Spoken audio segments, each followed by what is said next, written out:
Please note that this content is for adults only. Viewer discretion advised. If you haven't yet, hit the subscribe, like, and share.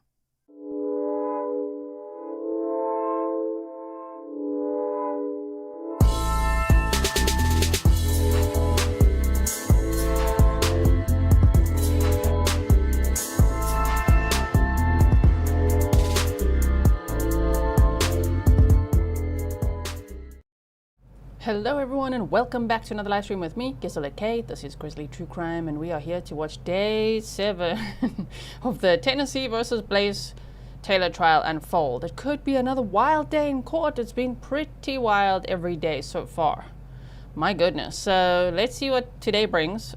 Supposedly the defense is to have 1 or 2 more witnesses and then they're done. And then we'll have to see what happens next. Will the state have rebuttal witnesses, or will Blaise Taylor testify, or will we have lunch and then skip to closing arguments? How do we know? You just never know what's going to happen in this courtroom, hey? Stefan said, with court, Blazer, nice. Thought I'd give it a try. The weather's cooled down ever so slightly. So yeah, with the court, Blazer, I'm ready for closing arguments, okay? Am I signaling that? Am I showing it? Let's go. Okay, so let us move forward now to where they started the day. Let's put the sound on. Okay, we saw the seal again. Wait, here comes the judge. Here we go. Okay. Ready, everybody? Grüezi, that's how we say hello in Switzerland. Guten Tag. Wie geht's es Ihnen? As you know, ich lerne Deutsch, so here and there I'll say some German things for you.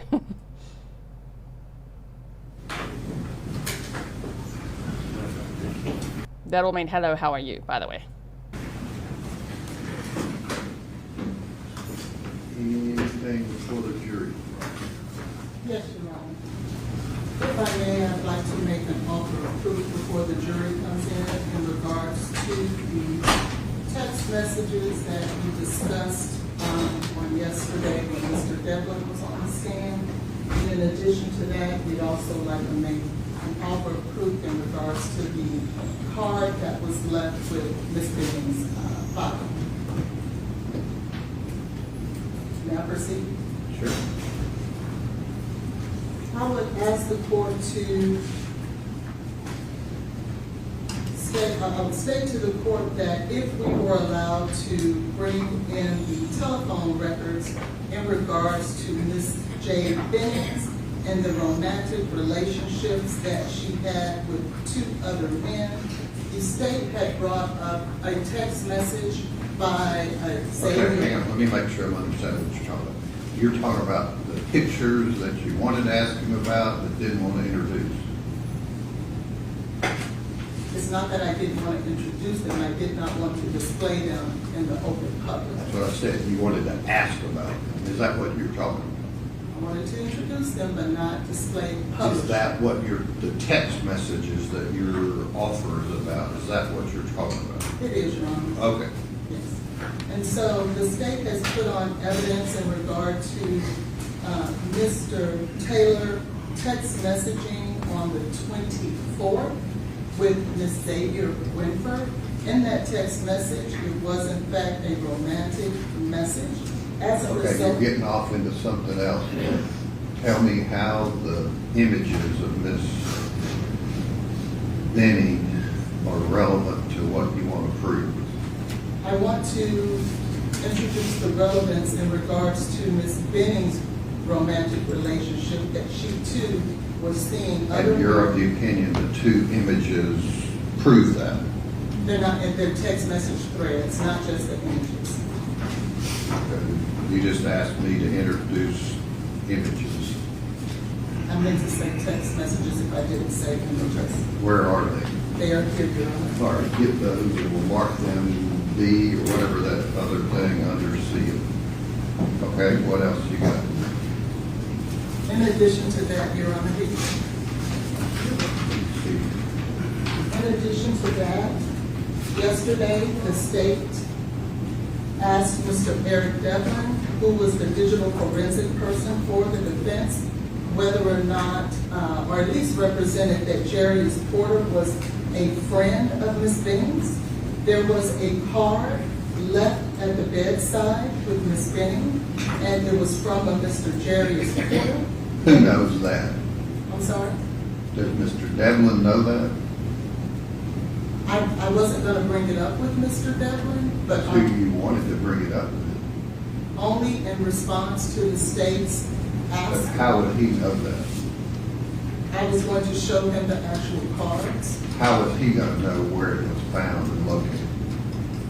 I was gonna ask him to read the cards. How was he gonna know where it was found and located? I was going to tell him. Okay.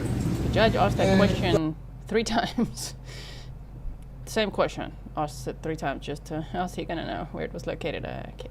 Those cards that was left on the side of the bed listed a Jarius Porter, and he referred to himself as her lover. And this was on March the 6th, the day of her death.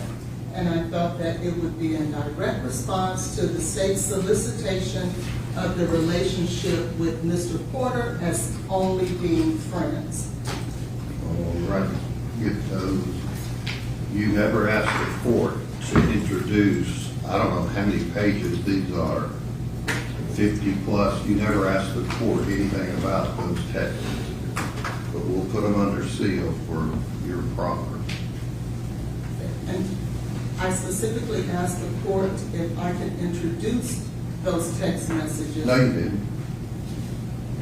Thank you, Your Honor. Okay. All right, who's the next witness? At this time, Your Honor, the defense will call Dr. Janci Lindsay. Okay, let the jury step down.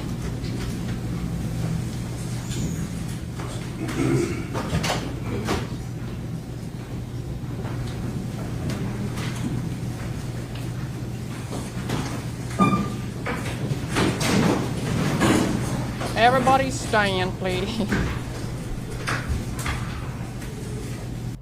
Some of you have been saying that maybe it's a strategy of his to wear the same clothing every single day. Maybe it is. He dresses exactly the same way every single day. The only thing that changes really is the tie. He's all in blue. Is that a psychological stunt? Apparently blue makes people look, I don't know, friendlier or something on a subconscious level. They always tell you to do interviews wearing blue. If you didn't know that, now you know. Right? So is it a strategy? Is that just his wardrobe all in blue? I don't know.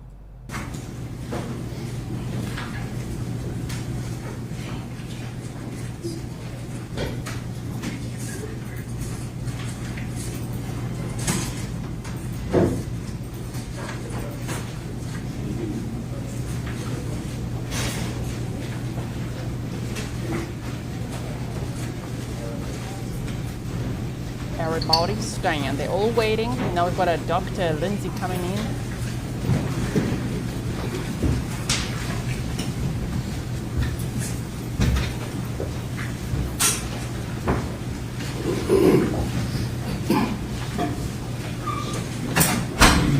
All right, good morning to you, ladies and gentlemen. The jury let the record reflect all of the jurors are here in presence. I should be more clear, because Frankie said this is actually a different suit jacket today from Blaise. The other one he's been wearing from the start was a lighter pale blue. Okay, this I know. What I mean is he's got the, the 50 shades of blue going on every single day. Every day. He's just got this palette, that he chooses to wear to look a similar way every day for the jury, which could be a good strategy. I don't know. I've been thinking about that today. My random thoughts. I'm like, Corey's strategy didn't work. Corey Richins and all her dressing up and making all those faces. This guy's doing the opposite. Let's say that, right?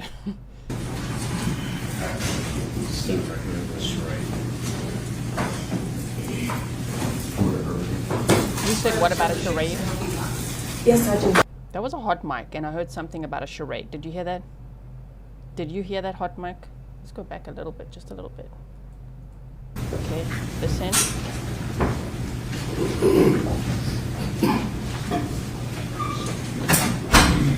All right, good morning to you, ladies and gentlemen. The jury let the record reflect all of the jurors are here in presence.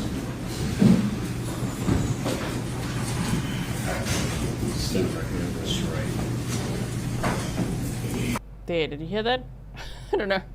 Whenever it was the state, this prosecutor here that said something about a charade, which, I mean, I wouldn't be surprised. Like, oh, here we go, buckle up for this charade. Maybe that's what he said.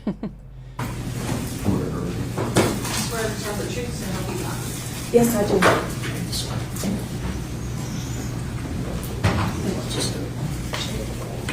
Good morning, Carolyn.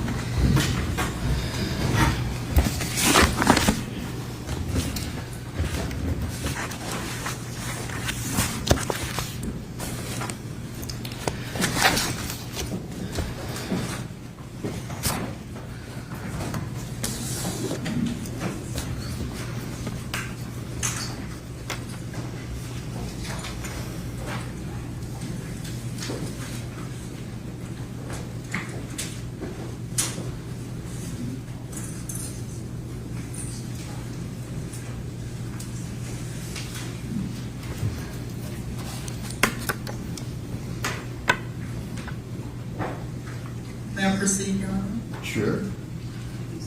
Judge Lindsay?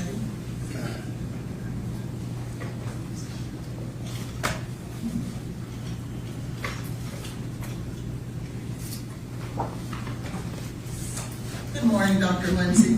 Good morning. Could you please state and spell your name for the record, please? Dr. Janci Chun Lindsay, JANCI-CHUNN-LINDSAY. And how are you employed, Dr. Lindsay?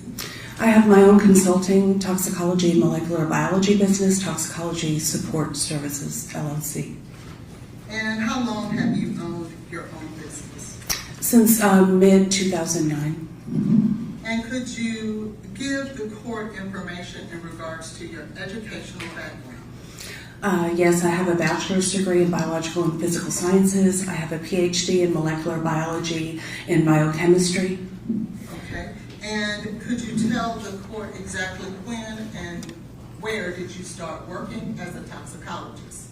I started working in the laboratory formally as a toxicologist. Most of my research over the years, I worked in a lab before going back to get my PhD, in between my bachelor's degree and my PhD, as a lab technician at the bench.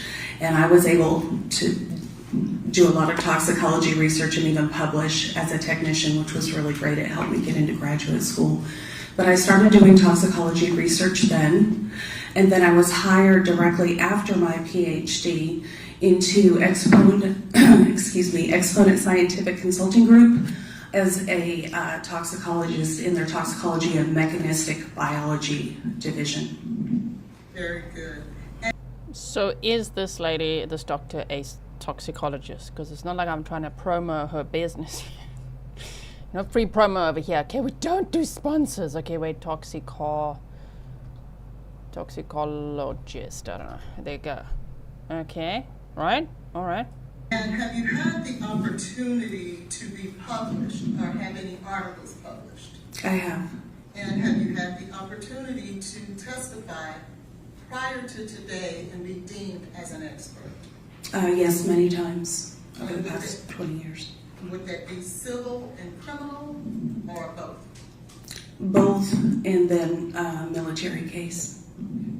Very good. At this time, I would tender Dr. Lindsay as an expert and would offer her CV. In the field of Toxicology. any questions from the state?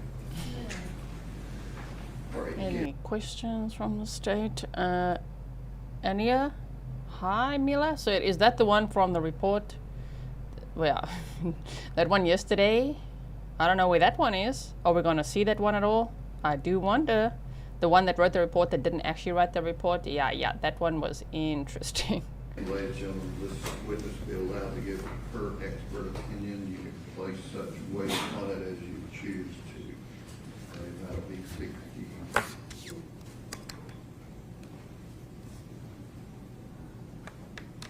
Okay.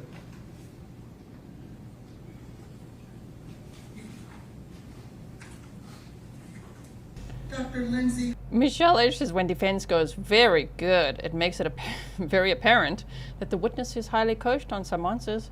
When the expert states exactly what the defense wants, we get the very good.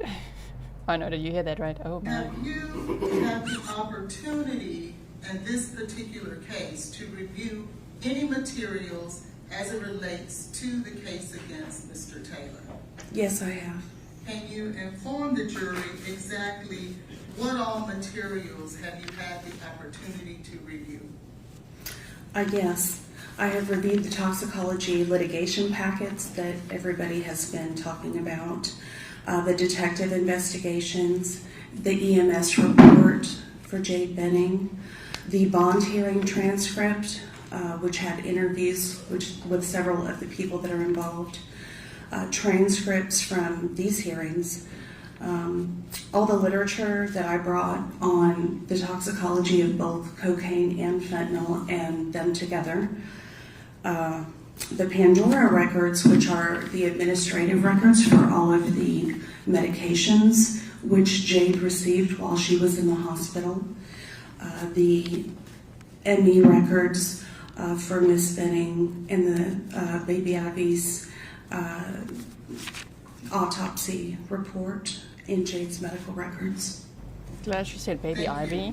I want to now draw your attention to toxicology lab report by ENS 23129285. Yes. You have that, and it's on the screen beside you as well. Yes, I do have it. Thank you. You're welcome. Do you remember specifically what was tested in this specific lab report? Yes, this lab report covers the testing of Miss Benning's comforter, the blue comforter from the apartment. And was there any type of bodily fluid that was found to be on the comforter? So they had what they looked to be vomit in a section of the comforter that they extracted in order to test that section of the comforter for drugs. And then they chose another section of the comforter as a case blank, which did not appear to have any vomitus on that portion of the comforter. And what is a case blank, Dr. Lindsay? So there are several case blanks in these types of tests. They'll be just the homogenate buffer that they use to extract, and of course it should have nothing in it. And then they'll use an area of the comforter or clothing that they believe does not have any of the liquid item or blood or whatever the matrix is that they're testing, so that can be a blank for them as well. So they'll have just the buffer, and then they'll have what they think is a true blank on the material. There's been a lot of talk about the word matrix. Will you tell the jury exactly what a matrix is? So in this case, when we're talking about matrix, we're just talking about whether it's blood or urine or fabric or vomit. That's all it means. It's not meant to be a fancy word. Now, this jury has heard a lot of science, and I'm sure they don't want to hear a whole lot more. What is your question? Could you Oh my. tell us exactly what was found to be positive on this comforter from Miss Benning's home? Yes, I can. So on the comforter, we have the presence of fentanyl, we have the presence of cocaine, we have the presence of the primary metabolite of cocaine, benzoyl ligoxanine, that did not test for EME, but we do have cocoethylene as well, which is what forms when you use cocaine and ethanol at the same time. Okay. And ethanol, would that be alcohol, like drinking alcohol? Yes, that's correct. Sorry for the color when they switched back to the witness. It was just so dark we couldn't see a damn thing. So I made it a little bit. It was actually so bright. I made it a bit darker. So now let's just switch it again. Were there any other substances that were at some point found on this comforter but was later to be determined inconclusive? Yes. Do you know what those are? I believe those were THC, methamphetamines, and I think it was just THC and methamphetamine. Very good. Yeah. Very good. says the defense attorney. Very good. Sonny Chaplin, thank you so much for the $15 sticker. Thank you so much. You said thank you, GN Mods, for sticking this trial out. It's a rough one. It's quite a wild ride, this one, hey? Thank you so much for watching this trial with me. But to be fair, they later determined that the spikes, if you will, were not placed in that test, so they could not say affirmatively whether that was so. Is that right? That's right, and they didn't rerun the test, which they could have done. Okay. And they also didn't report those values. Yeah. Okay, and so to be clear, it wasn't that they weren't present, it's just that they did not run the confirmation to get a more definitive result. Correct. This was the first time they were doing this assay, so they were coming up with a new technique. That's the best way to say it. So it hadn't been validated yet. And what is an assay? An assay is just a protocol for how you do something in the lab. Okay. Now, were they able to quantify any of the substances? Sorry. Oh, shame. That water went everywhere. Man. Wait, I can show you like this. Okay. Sorry to giggle, okay, but just An assay is just a protocol for how you we have to look at do the water something in the lab. She made a waterfall. Now, were they able to Look. quantify any of the substances? Oh dear. Sorry. Sorry, ma'am. Goodness. Oh, you didn't know that? I'm making a mess up here. I apologize. There are issues on the side there. Oh, yeah. I got it. Sorry about that. Okay.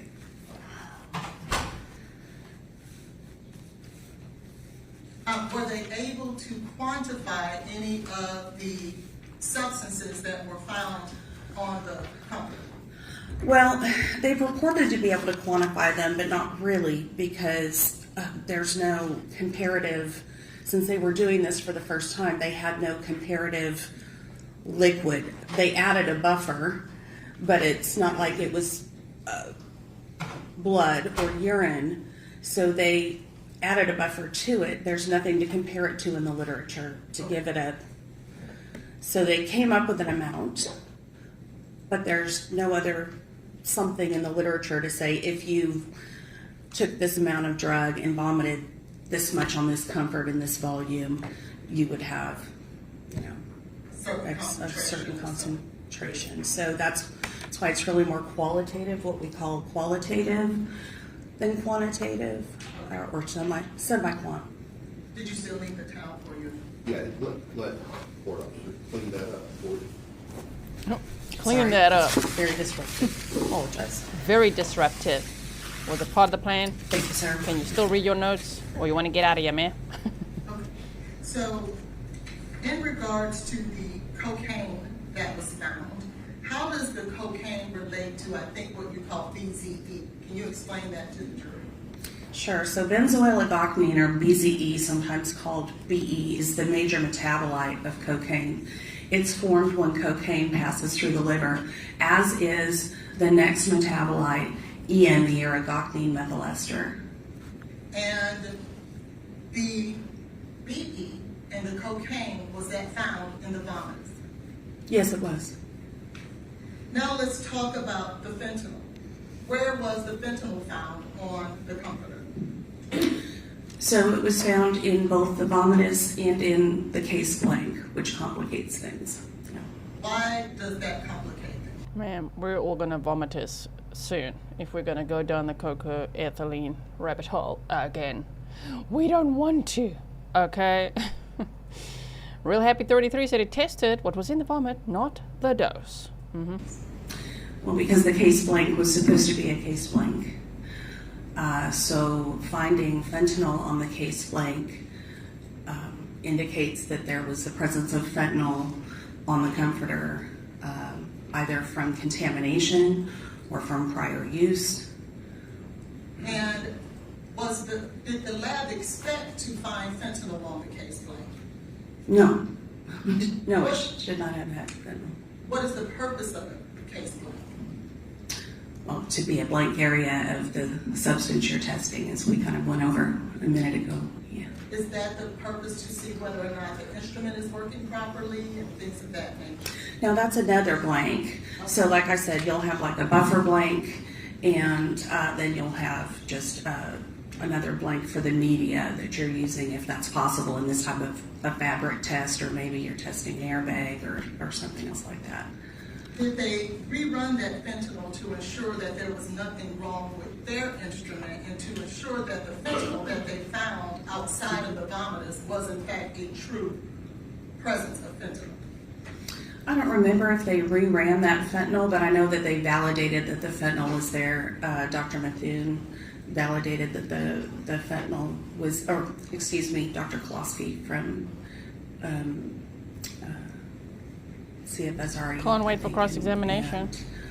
Dr. Methune from NMS. And is Dr. Methune So the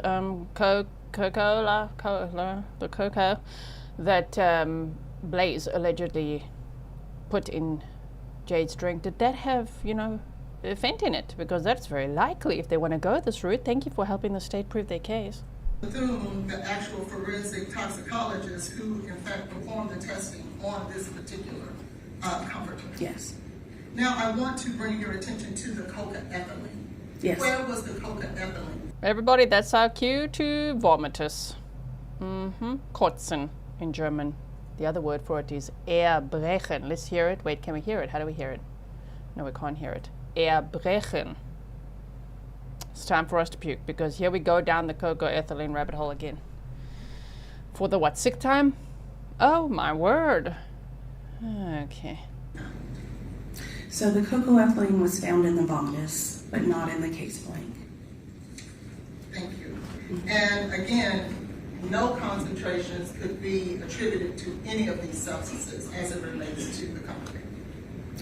Well, comparatively, there's no ability to compare. So it's a semi-quant.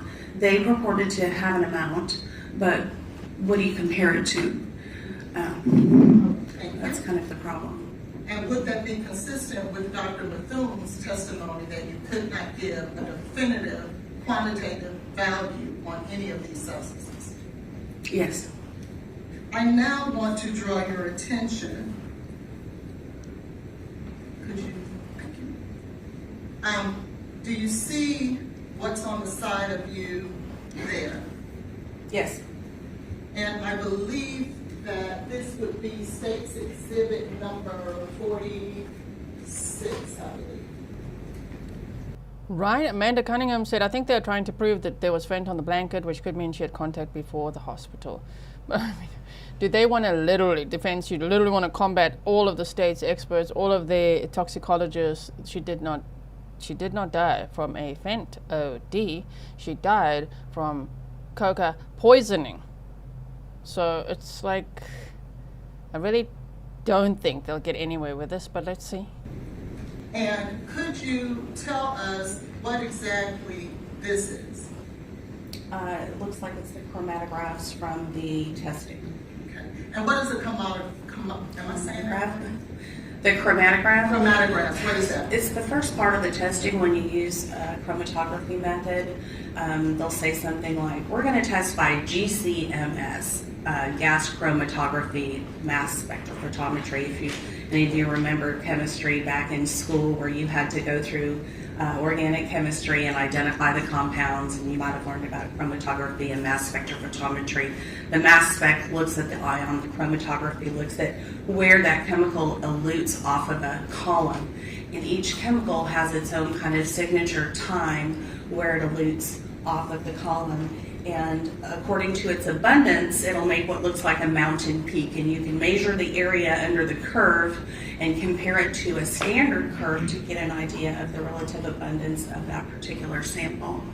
Now, to be fair, did NMS find that the fentanyl was a number such that it was below the rate of where they would detect it, meaning below the reportable limit?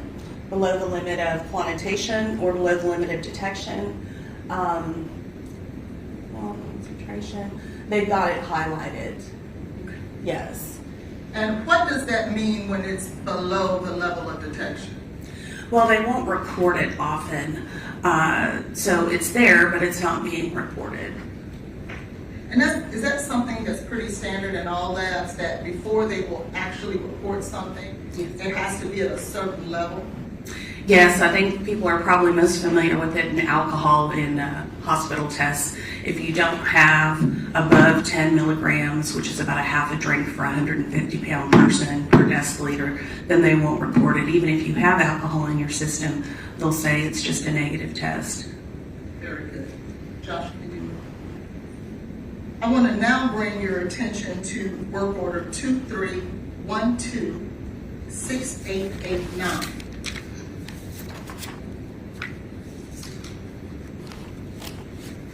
And it is also on the screen. Mm-hmm. Yes. Okay. Can you tell us what exactly is this particular toxicology report testing? Yes, so this is the blood that was taken at the hospital at 10:31. Unfortunately, it was collected in the wrong type of tube in order to store the blood and the enclosed chemicals properly.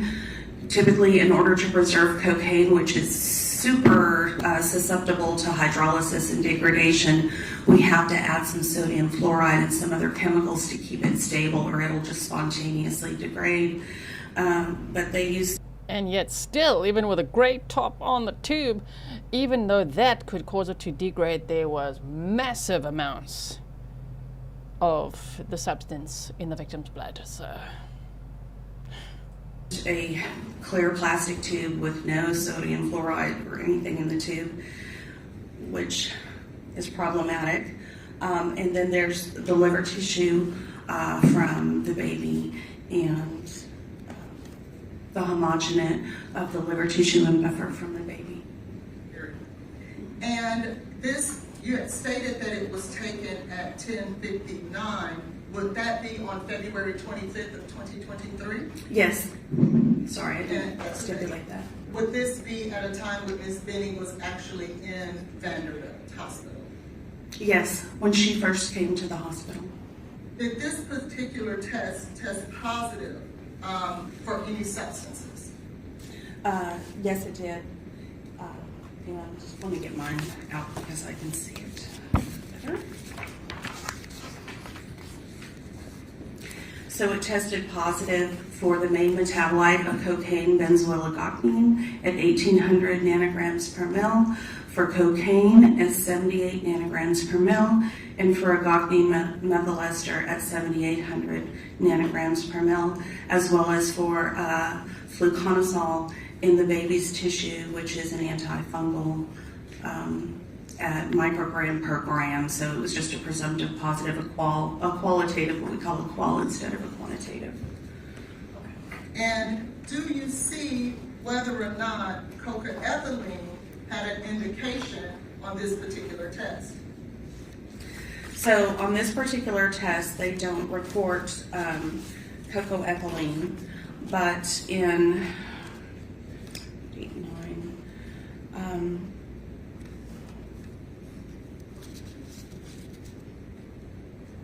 no, they didn't report cocoethylene in this test. And do you see whether or not a confirmation test was ran on cocaethylene on the last page of this particular report? It's also on your screen next to you, page 3 of 4. Yes. Why would a lab run a confirmation test on any substance?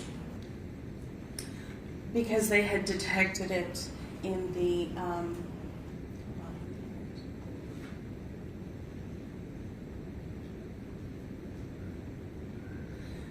okay, so these are the reporting limits. That actually isn't the actual result. Those are the reporting limits. But do you see that there was a confirmation test actually ran for cocaethylene? So they would run a confirmation test if they saw that it was in the first portion of the test, which is usually an immunoassay screen. And why do they run screens as opposed to just going straight to the confirmation? Some labs do go straight to the confirmation through something called QTOF. Labs are moving towards that, but it's less expensive to do the ELISA. And what reason then, if they found cocaethylene or had a detection, why wouldn't they report it?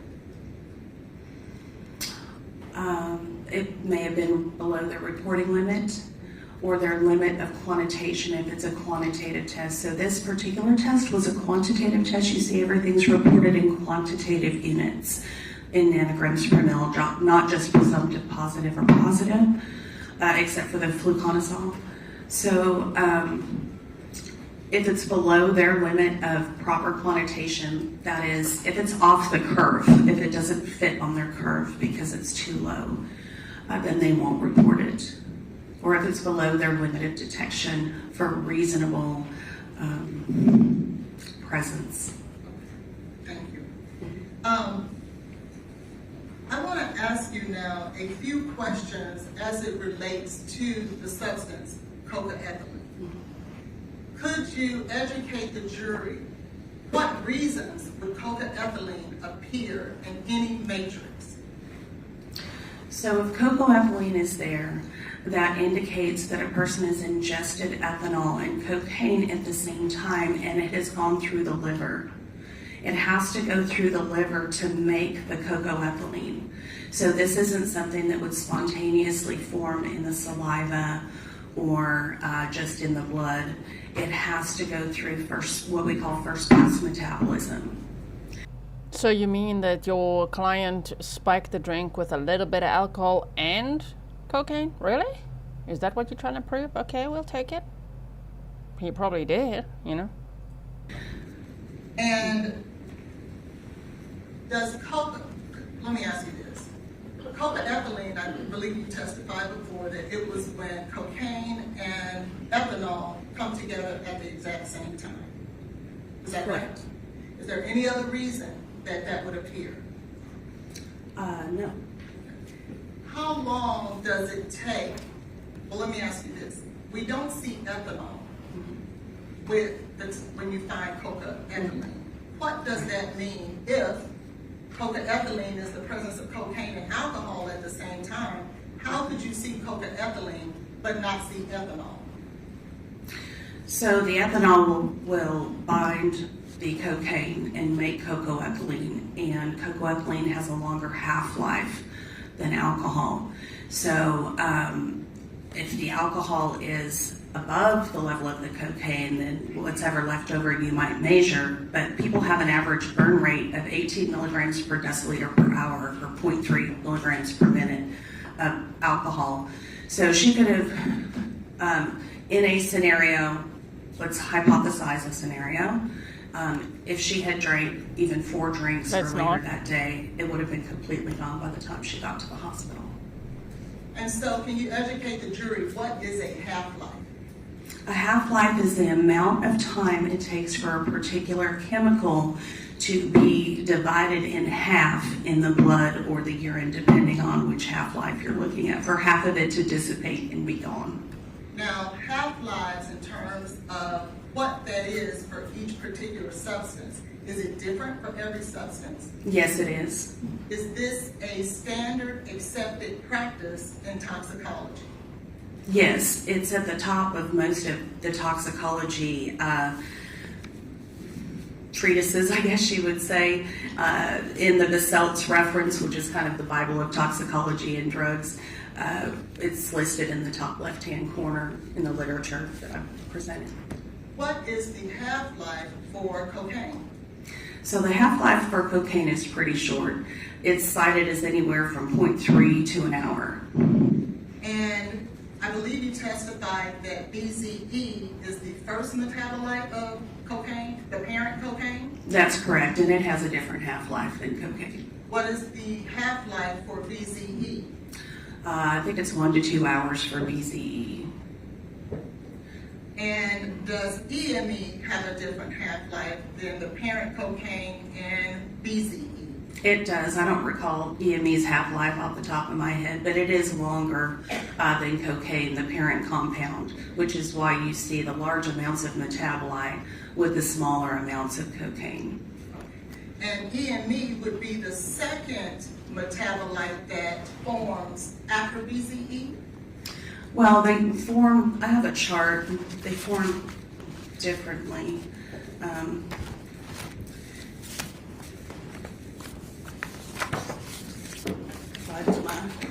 So BZE and cocaine are not, or BZE and EME are not the only metabolites of cocaine. There are several other metabolites, but those are the main metabolites of cocaine that are formed and measured in the pharmacokinetic studies that we look at to try to get an idea of how much should be in the blood or urine after a person ingests a certain amount.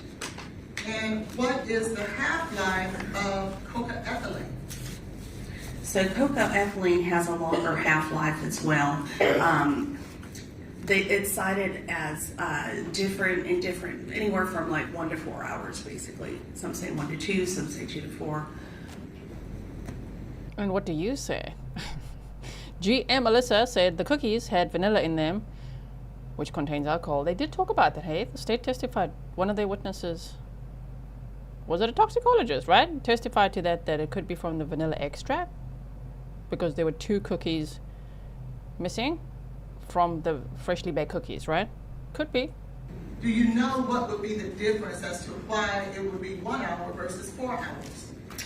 So inter-individual metabolism, co-ingestants, if a person's taking a particular drug that can retard the pharmacokinetic profile for that particular drug, because drugs use similar enzymes.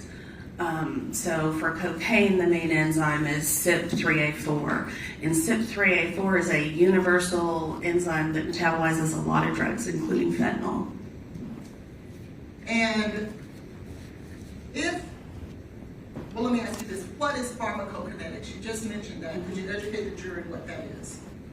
So pharmacokinetics is, I guess, the study of the metabolism of a substance and the ability to look at it over time, its decay over time. You can measure the pharmacokinetics if you give a person dose X of a drug and you know what their weight is and you can estimate their volume, their body volume of blood, then you can graph a curve for how long it should take for that particular drug using the known half-life in different compartmental models to be exited from the body.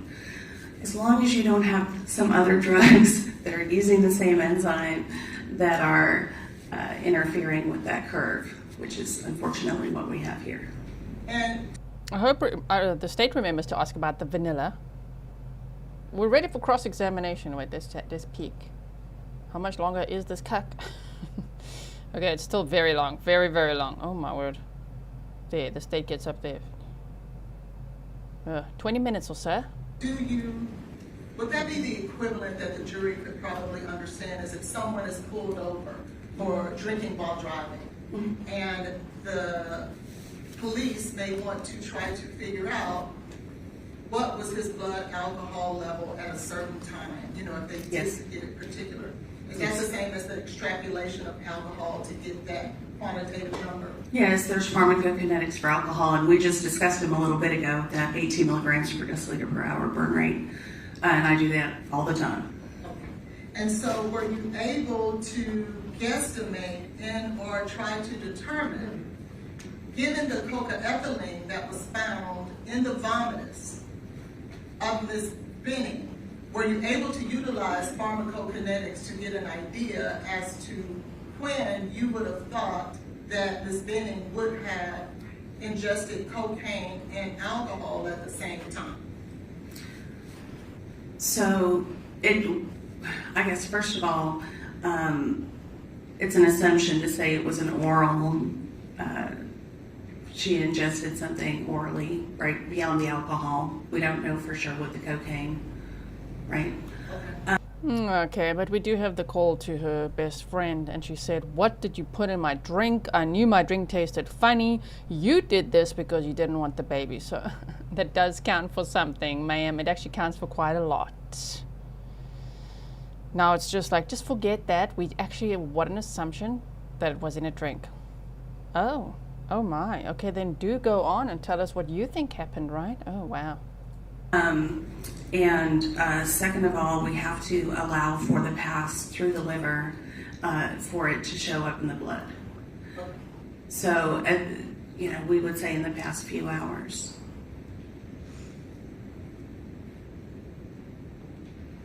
You say the past few hours, 2 hours, 3 hours, 4 hours, or can you say? Can't really say. No.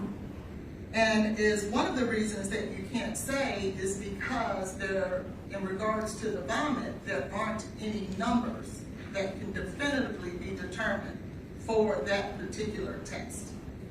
Right, we don't have a matrix to compare it to, the blood, right, or the urine.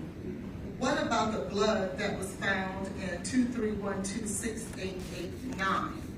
Are you able in any way to try to determine the pharmacokinetics in that regard?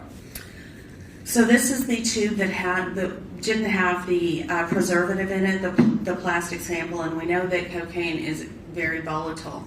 However, we don't know to the extent that it was volatilized, or hydrolyzed, excuse me, not volatilized. And what I mean by that is, I think earlier Dr. Carney tried to infer that Miss Benning had a 78 cocaine level when she came to the hospital, and then they drew her blood, and then it all just spontaneously hydrolyzed to the tube. And I think that is very incorrect to say. One, it's not possible because cocaine is metabolized so fast. Some of it would have metabolized already by the time she got to the hospital, no matter when she took it, because that 0.3 to an hour. And two, because these numbers, if I just saw these numbers, I don't mean to interrupt you. When you say these numbers, are you speaking of the BE at 1800, the cocaine at 78, and the EME at 7800? Yes, the smaller amount of cocaine at 78, the BZE at 1800, and the large amount of EME. If I knew nothing about this case, I would think that this was a person who would use throughout the day, and it's stacked because of the large amount of metabolite. Now, what does that mean practically for us? And the tube that doesn't have the proper preservative in it, it means we don't know. We don't know what that number should have been. We don't know if it was higher in cocaine and it just hydrolyzed. Or we don't know if it indicates there was stacking or use going on during the day. Okay. And why don't you From know? a toxicology perspective. Okay. Yeah. Why don't you know? Because there wasn't any preservative in the tube. And so we don't know whether half of it hydrolyzed, all of it hydrolyzed, some of it hydrolyzed. So are you stating then, Dr. Lindsay, that the pharmacokinetics as it relates to cocaine is determined once that cocaine is preserved properly, and that's when you get more definitive numbers? Absolutely, 100%. Yeah. And so when Dr. Kotulski stated also that he would not agree to add the EME and the parent cocaine to get a definitive number, you would agree with that? Yes, but for a different reason. I wouldn't do that in a good cocaine sample. Okay. Because they have different molar ratios and different half-lives, so they won't be present in a one-to-one. It's not an apples-to-apples comparison. You might get a relative sort of abundance, or what's better to do is to compare it to what's in the literature when they give measured amounts of cocaine, and then they record what 10 people have in their urine or their blood 2 or 3 hours after they give the dose. And that, I feel like that is a better mechanism to try to get at that. To that point, did you ever review other material and ascertain that 2 days later, Ms. Benning's blood tested positive for cocaine and had a measure of 69 nanograms per milliliters of cocaine? Yes, I did, which would be pretty impossible by normal pharmacokinetics if the half-life was maintained as it would be with cocaine alone. What do you mean by that? She would have had to use an elephant's worth of cocaine at the high end and anywhere from like 6 to 14 8 balls at the low end. So a lot. We got that, check, okay. 4 to 16 8 balls. What is an 8? 16, yeah. What is an 8 ball? 3.5 grams of cocaine. And that's the low end. So the pharmacokinetics don't make sense. So why? Why don't they make sense? So the co-ingestion, I'm going to get a little water and I'm not going to spill it this time. Promise. The co-ingestion of fentanyl or the co-use of fentanyl with cocaine, whether it's ingested or not, they both use the same enzyme, that CYP3A4. They also both inhibit the clearance of each other. So fentanyl inhibits an enzyme that pumps cocaine out of cells. And fentanyl also causes dopamine to accumulate at the synapse, which is the main mechanism of action of cocaine. What does that mean? That means if you use them together, you don't have the same half-life. You have cocaine hanging around longer and you have fentanyl hanging around longer. And because of that, you increase the toxicity of the two drugs and you lower the threshold dose at which toxicity occurs. In short terms, using them together makes them much more toxic at a lower level. And how? Okay. Handle name. Now give me your fries. You give me your fries. Okay, you said Najaya, knowing that she had ingested something before the cause of death was revealed, should tell the jury all they need to know. It's proof he did it. I mean, I know they don't have a recording of their call, but they have Najaya's testimony saying she called and she was saying to Blaise, "What did you put in my drink? I knew it tasted funny." And then it turns out it was ingested. And it's such a high amount, and I mean, I think that this Dr. Janci, Lindsay, is confirming that it was a lot of the substance in Jade's system, right? Although she might contradict herself in a moment. They tend to, ebb and flow as they go through these testimonies. Here we go. How then can you explain that if Ms. Benning was in the hospital on 2/25 at 22:31, which would have been on February 25th of 23 at 10:31 p.m. and stayed in the hospital until her next blood test draw on February 27th, how then did that nanograms per milliliters of cocaine only go down by 9 points? So, one, it probably didn't just go down by 9 points. There probably was more cocaine initially. However, as I said, the cocaine pharmacokinetics don't work. She obviously didn't ingest or was exposed to an elephant's worth of cocaine, nor probably 16 8 balls. The cocaine has a very anesthetic effect, and they even use it in anesthesia for eye surgery and for nose surgery. So that much cocaine would have numbed her mouth completely, or her nose, or her face. Okay, makes sense. It's just not probable. So what is probable is that the pharmacokinetics of using fentanyl and cocaine together retarded the clearance. How much? We don't know. So where normally with a single drug you might be able to do some pharmacokinetics to try to arrive at what the dose might have been in the beginning, you can't do that here. So to have a number, for example, I mean, within 6 minutes from the start of the call to the end of the call, her mouth did go numb. She couldn't speak anymore. Ma'am, are you trying to help the state's case? Thank you so much. Well, we like that. Keep going. to utilize the number Dr. Carney opined on of 7,878. Can someone, in your opinion, slip that amount of cocaine in someone's drink without them noticing?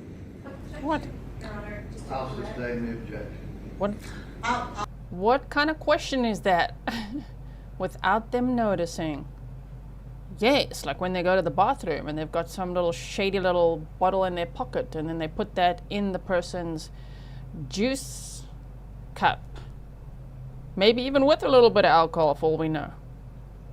Maybe it was a little ginger shot. He's like, let's do some healthy ginger shots to get that. Because I keep thinking it was, if she, you know, with a straw you drink faster. So it could have been in that cup, yes. It could have been at the last little bit. But we don't know what kind of drink it was. It could have been literally like, let's do some ginger shots together, seeing as we're not drinking alcohol. You don't know. There's wheatgrass. I don't know.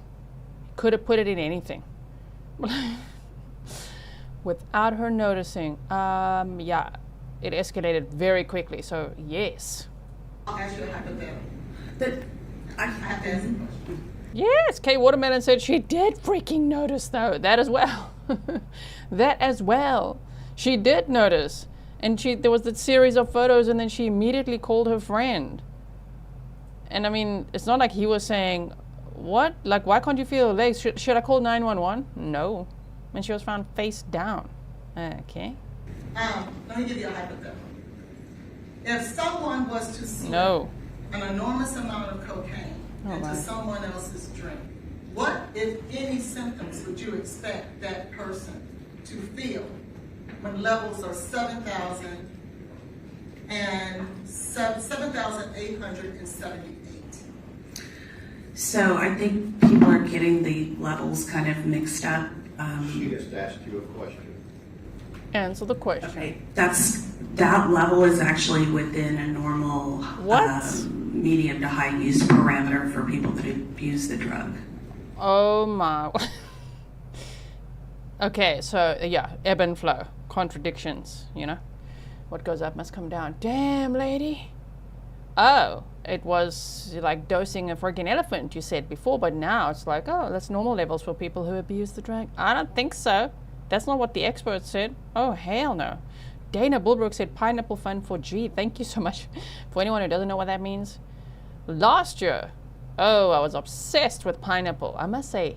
And it then shifted to mango. It shifted to mango. I had mango today. So can I allocate that to my mango fund? Is that okay? Thank you so much for your sticker. But would That's they, not answering the question. would they experience any symptoms? Yes. So they would experience the normal symptoms from using cocaine. And what type of symptom Liar. Blasphemy. Perjury. Get your ass off the stand. Oh, sorry. would they experience with 7,878 nanograms per milliliters of cocaine? Oh, if the level was that high, what a medium to high user would experience: tachycardia, agitation, higher heart rate, pulse. Sometimes some thoughts of persecution, fuzzy halos around the eyes. Thoughts of persecution. Ma'am, talking a lot of bullcock over yet now today. Around bright lights, hyperthermia. So, and I guess my question is, if they were to drink that amount, would that affect the numbness in their mouth? That amount, perhaps not. It might make them a little bit numb. What would make them really numb is trying to do the pharmacokinetics back to an expected dose. So, From that 69, which is our most reliable sample. okay, so the 69, I'm sorry, was the amount in her blood on February 27th. If you were to use the pharmacokinetics to go back to February 25th, 23, what amount? You know, I'll be nice. I can feel like I hold myself back sometimes, you know. Okay, so while the defense attorney is asking questions, when this witness is she's already there at the finish line of the answer, that you could just see it's so rehearsed, and of course they're allowed to prepare, they're allowed to rehearse. I know that, but it's just annoying. Oh yes, we're there now. Okay, I know the answer. I know what answer I'm going to give. Stop it. Of cocaine would she have had to consume in order to be at 69 nanograms per milliliters on February 27th. That's where we talked about the elephant and the multiple 8 balls, and I said that it was improbable. So in reality, we just don't know how much she consumed beyond that first blood measurement, which was in an improper tube. So it didn't give us an idea of when. It could have been earlier in that day. It could have been right before. But will it be? It was a shit ton, ma'am. So much. So even though it was not in a great top tube, and it could have degraded. Okay, but there was still such a lot. And the victim died. See, I gotta hold myself back again. I want to say dumbass. I want to say dumbass at the end of that sentence a little bit. Dumbass. The victim died. So it's not like she was used to that amount. It's just like a normal amount for someone who uses it. I think you're talking a lot of cock there. But even if it was, that proves that Jade didn't use that substance because she died within 20 minutes of making the call to a friend and EMS responding. Unresponsive. No pulse. So, really, I hope the jury is also like, more than the amount that we see on these tests. Oh, yes. Well, the 69 going backwards, yes. But the 78 is within normal limits of a high dose use, medium to high dose use. okay, so why she die then? Why she die? Tell us. What do you want to say the cause of death in non-doctor, non-medical examiner? What do you want to say there? And given those numbers that you stated would be very high doses, would you expect someone who was drinking that amount of high dose to experience numbness in their mouth? Yes, they should.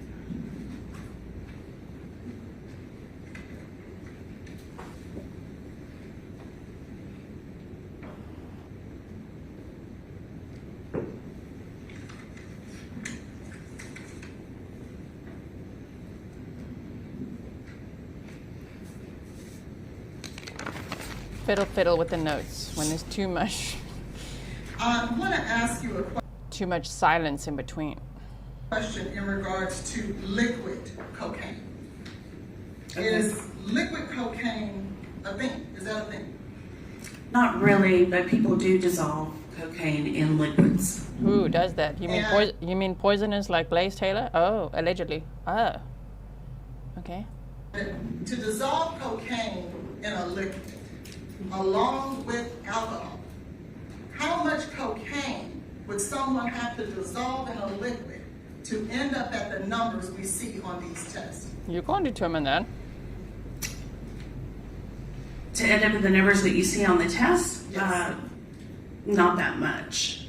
What a medium to high dose user would use. The problem is that the test is not reliable to tell us when it was used.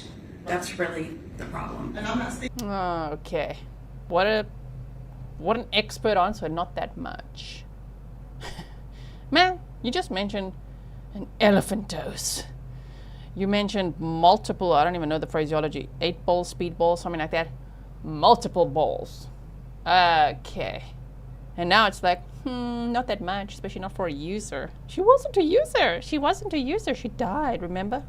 Speaking of the numbers on the test, I'm talking about going back to 225 in order to end up on 227 at these numbers. Oh, that's super high dose. That's improbable. That's how we know the pharmacokinetics are off. You can't use the singular compartmentalized. In your opinion, do you believe? That sentence made no sense. The super high dose. Thank you, Ms. LT, for the 5 Big Bear coffees for the mods. It's a super high dose. You can't use that with the compartmentalized, and then the sentence just fades. That to use the pharmacokinetics to go back, because we know the half-life is 0.7 to 1 hour. 3 to 1 hour. 0.3 to 1 hour. It's And different so in different places. Yeah. that means, let's just use an hour for an example. For every hour, you would have to go back, cut that number in half. Is that right? Increase that number, yes. Sorry, increase, going backwards, increase Yeah. that number. And so every hour you would increase that number by half to go back. Which is billions of milligrams, which is why you're in the ton range. So, And that pharmacokinetics is in fact the standard accepted manner in order to determine what that person's dose was at the time that we are trying to determine on 225, on the evening of 225. That is an accepted practice in your field of toxicology. yes, if you can get it to a single drug where it's acceptable, yes. Thank you. I pass the witness. Sure. Thank you. I passed the witness. Do you feel like there was solid defense? You're not the state, please. I know we've heard this all multiple times, but just for the jury, put some rebuttal witnesses on. Put your toxicologist back on the stand. Pernille says, oh my, this is something. Sure is something.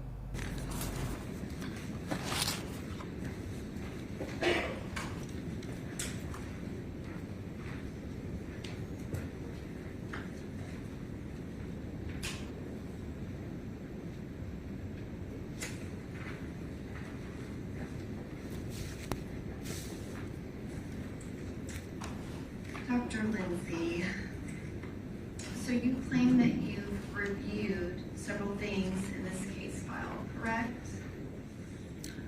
No, I reviewed several things in the case file. That's what I just said. I think you said I claimed to You review. claimed to. I'm saying you said that you reviewed the toxicology reports, the detective investigation. You said Yes. the EMS. That's I guess correct. the reports. Yes. Have you been watching all the testimony this week? I've been watching most of the testimony. I tried to watch most of it, yes. Okay. And you reviewed the bond hearing transcript, correct? That's correct. And the Pandora records and the medical examiner records, correct? That's correct. And so you heard Dr. Carney's testimony before this jury, is that right? That's correct. And you heard Dr. Kowalewski's testimony before this jury, is that correct? Yes, that is correct. And you also heard Dr. Midthen's testimony before this jury, correct? Yes. Okay. And so you were talking about the methamphetamine and the marijuana that came up in the assay test. Boosted for us. On the comforter. That's what you started out talking about. Do you remember that? I remember it was mentioned, but that wasn't, that was one of the side tests that were done, or one of the results that came up, but it wasn't validated. Correct. It wasn't validated because they can have false positives, correct? I believe it wasn't valid, well, yes, because of the ion ratios, they weren't correct. And that's what Dr. Midthen testified to, is that it could be a false positive. It did not mean anything. She just noted it, correct? That's correct. And you would not report out something that is that low level, correct?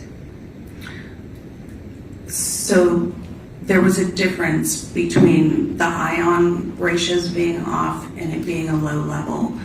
I don't believe she said that they didn't report it because of the low level. I can go back and check the testimony, or you can look at It that. was the ion ratios were off. It was something that she couldn't report, correct? Right, and they didn't run it again to see, because I think they were concentrating on the cocaine and the fentanyl. So, yeah, they only ran it that one time. You would agree that Ms.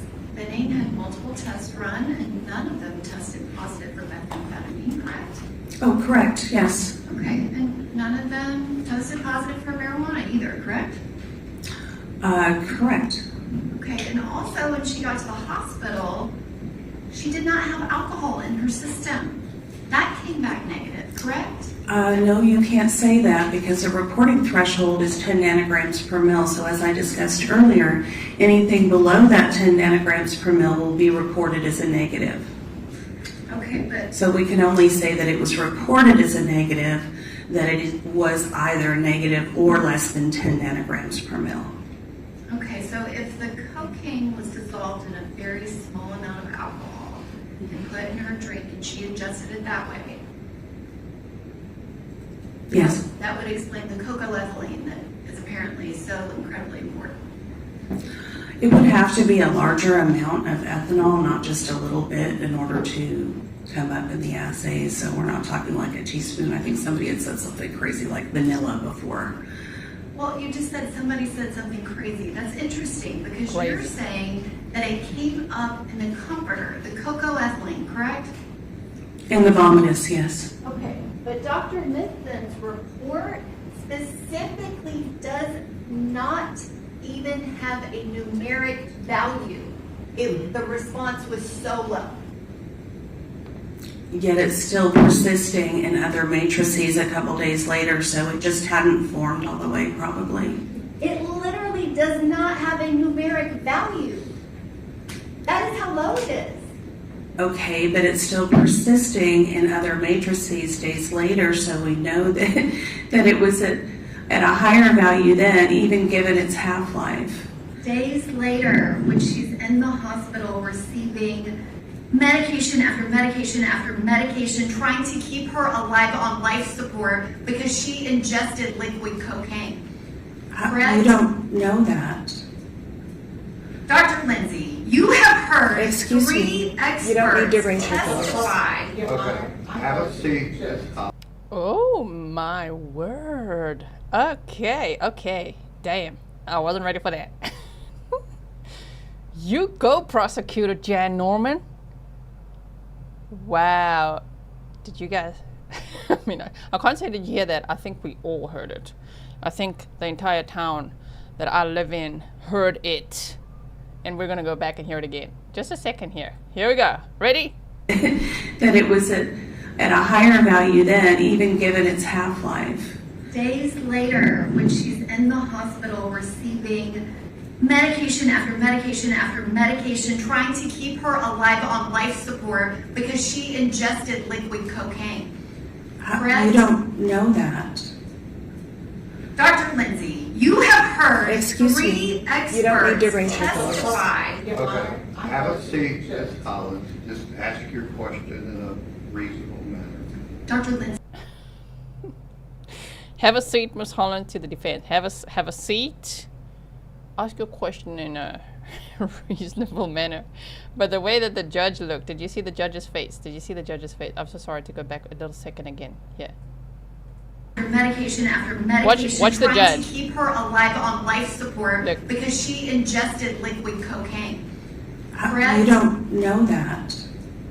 Look. Dr. Lindsay, you have Watch the judge. heard Excuse three me. experts You don't need to ring testify. The judge is like, whoa. Whoa. Oh my goodness. Okay, this is great. Proud Grizzly, thank you for being a member for 20 months. You said it's my fault. I asked the prosecution to bring the snark. You know what? It's all our fault. It's our collective fault. We asked for it and we are happy to see it. Have a seat, Ms. Collins. Just ask your question in a reasonable manner. Dr. Lindsay, you have heard three experts testify that it was ingested and it had to be a liquid. It was in her drink. Are you testifying? Because there's Please nothing. don't interject yourself. Just keep yourself calm as well. You don't ask questions, okay? I'm sorry. Okay. There is Now, nothing. what is your question? You said three experts said X. What is your question? You've heard the three experts testify that it was ingested orally, correct? I've heard them testify that it could have been ingested orally. Have you heard them testify that there was no evidence that it was ingested in any other manner? No, I haven't. You haven't heard that testimony? I have not. If you point it out, I would be happy to look at it. Okay, so you didn't hear Dr. Carney's testimony when she described her autopsy. That wouldn't show you whether it was ingested orally or by any other manner. Okay, and Dr. Lindsay, you went on and on about pharmacokinetics and calculating a dose. Did you provide your calculations? Did I provide my calculations? No, but anybody can do them. If it's a half-life of 30 Anyone can do half-lives them. in between the first and the second dose, you would be up to billions of milligrams. Okay, so you don't have any math that supports that at all, or pharmacokinetics? I did it at one time, but it was so off the chart, I knew that it was incorrect. Oh, so you knew that you were incorrect? No, I knew that the pharmacokinetics did not make sense. Well, So did anybody it- can take, the other experts didn't do the same calculations, and they could have, or they should have. They would have seen right away that it was not possible. Well, you're saying it's not possible because you're refusing to acknowledge that it was ingested in liquid form, correct? No, I'm not. I'm saying we don't know. It could have been ingested in liquid form, or it could have been used in another form. We just don't know. Well, that's what you're saying, that you just don't know. But Dr. Carney was very positive when she did her autopsy report. That So, wouldn't have shown, an autopsy report would not show whether someone had ingested it orally or ingested it through insufflation or injection. An autopsy would not show that. Dr. Lindsay, are you a forensic pathologist? No, I'm not a forensic pathologist, but I'm a toxicologist, and it would not show that. I don't, if you want to describe how it would show that, maybe that could enlighten me.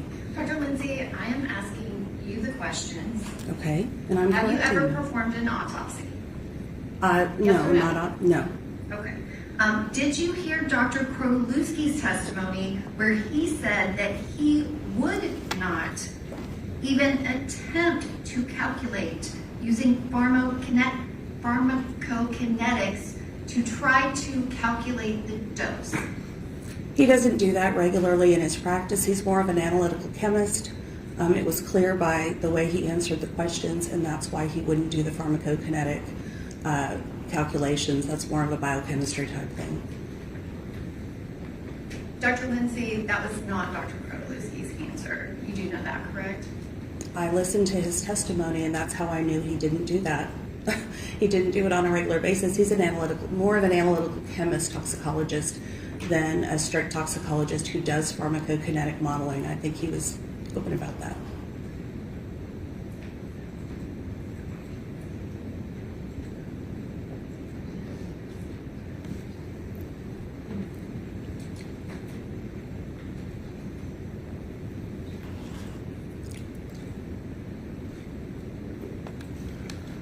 Okay.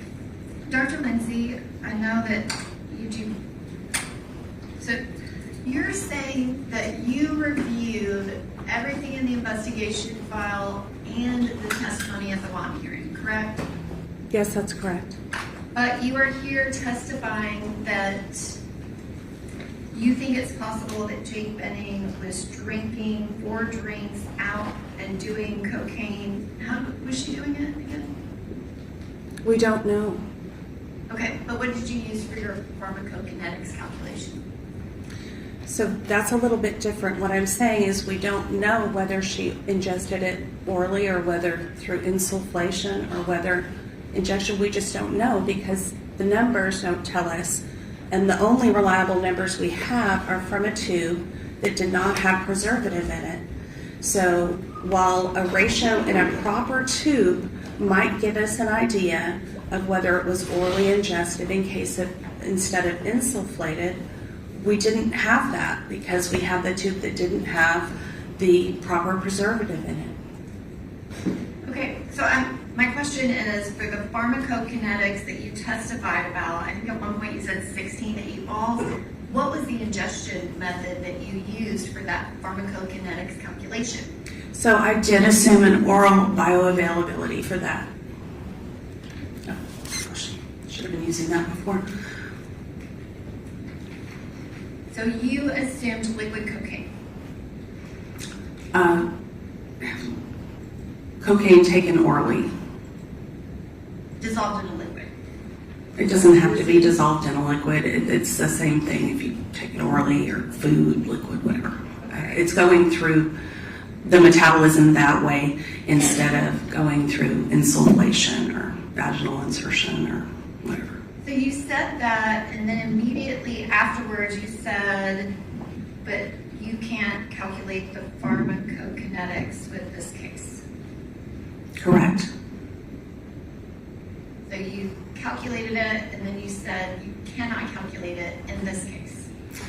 Yeah, so the history is that when I tried to apply proper pharmacokinetics to this case, it didn't work.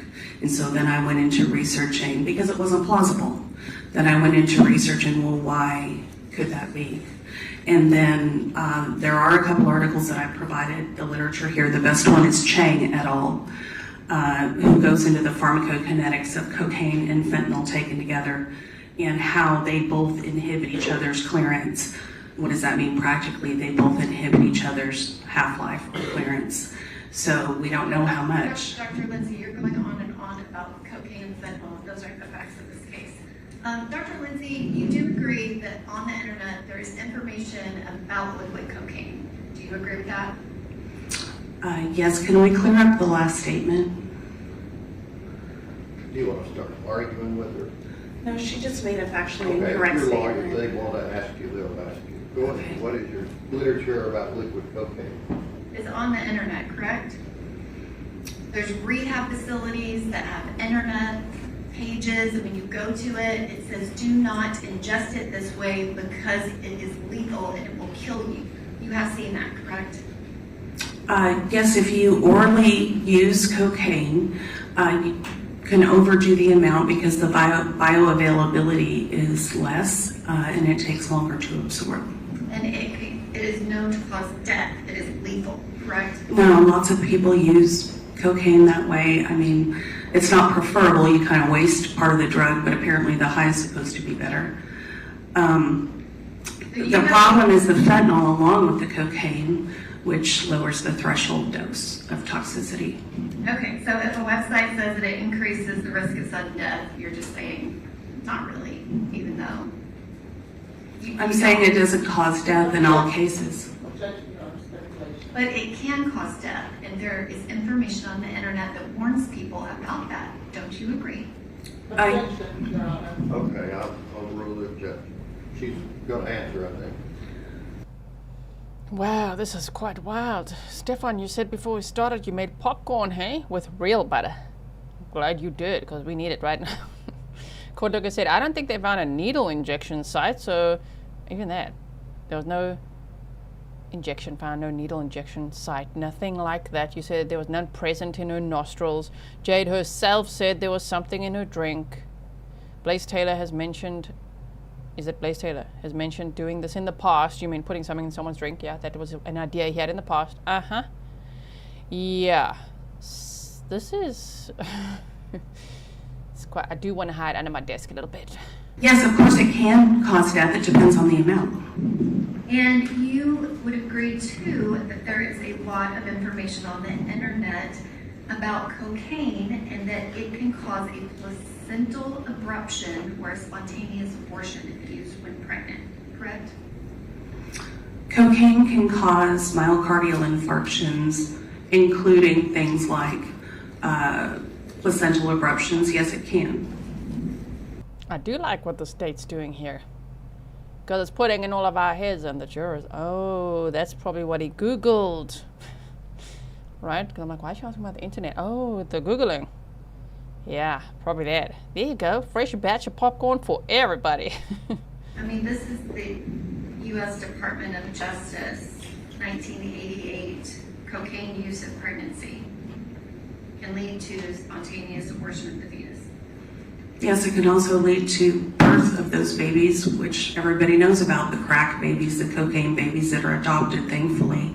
Thank you, Dr. Lindsay. Any other questions? Thank you, Dr. Lindsay. Okay, more recross.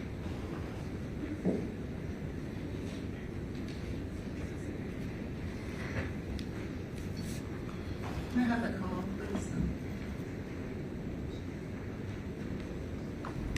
Sorry, I meant redirect, because the defense's case, redirect, the defense is going to ask, and I'm going to go get some coffee. Oh my. I was asking him if I could utilize the phone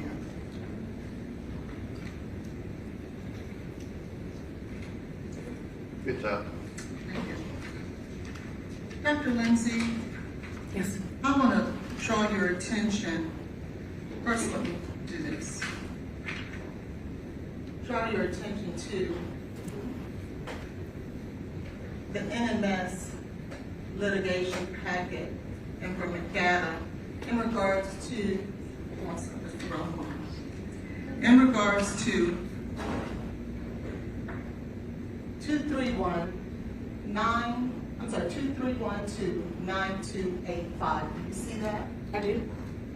And do you see the window for coca-ethylene? I do. And just to be clear, 2312-9285, is that the comforter we've been discussing this morning? Yes. And do you see a peak in a presence for coca-ethylene? Yes, this was also admitted to by Mithun and Katalski. If you'll just answer the question as it's given. Sorry. Instead of ad-libbing all of the information. Go ahead. Thank you. Yes. And so does that in fact show that there was in fact the presence of coca-ethylene on the comforter in the vomitus? Yes. Now, to be fair, it was not up to the reportable limit, but it was in fact there. Yes. Are there reasons why a substance will not be at a reportable limit? If it's not formed yet, if it's below the reportable limit. And would this be before Ms. Benning ever made it to Vanderbilt Hospital? Yes. I now want to show you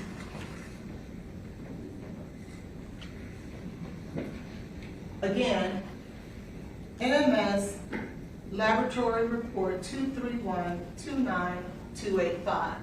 You see that? Yes. That is the same number associated with the comforter. Is that right? That's right. And do you see the fentanyl peak in this window here? Yes. And is that peak a representative of, in fact, fentanyl being present in the vomitus on the comforter? Dr. Mithun testified that it was, yes.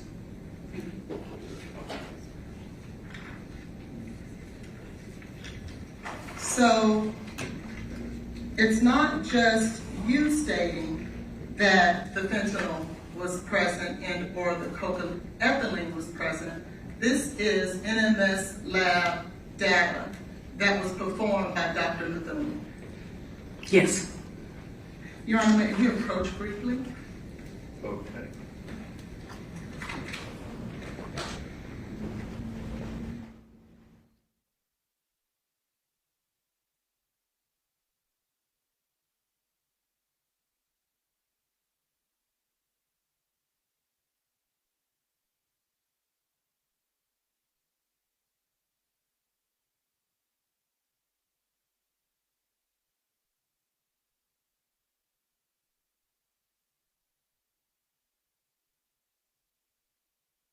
Come here.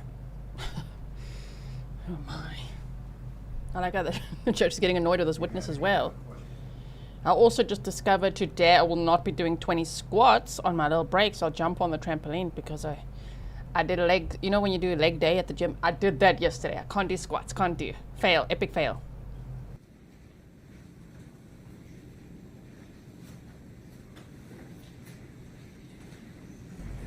I could just feel we're going to have a wild day, and it's already been like, right? Finally, Dr. Lindsay, is there any type of treatment at a hospital that will cause you to test positive for coca-ethylene? No. Thank you. Not that I know of. I would Thank say. you. I'll pass it, please. Well, no, would have been a solid answer, but then you ended with not that I know of. Okay, that didn't sound certain at all then. What's going to happen now? Don't tell us if you know. Thank you, Your Honor.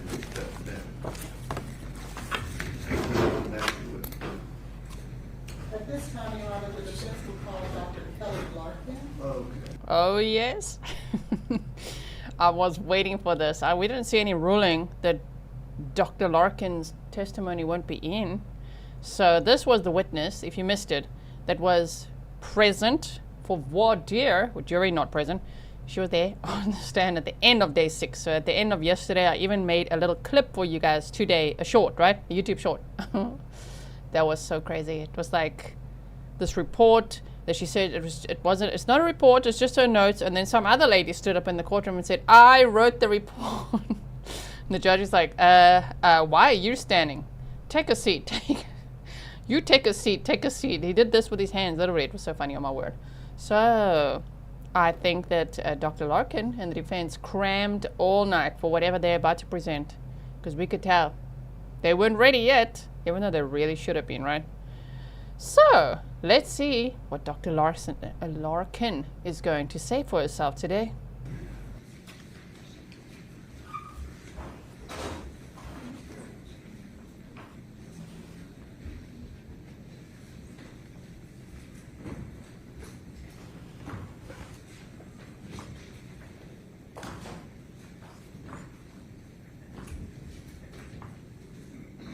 And this should be the defense's final witness, unless, of course, Blaise Taylor takes the stand. And I know that I agree that he seems too much of a coward and all that to actually take the stand. But there's one reason he would, is if his mama tells him, you get up there. If his mother says, these lawyers have not been doing a good job, son, you got to get up there and save your damn self, he will. I have a small bit of hope that he might.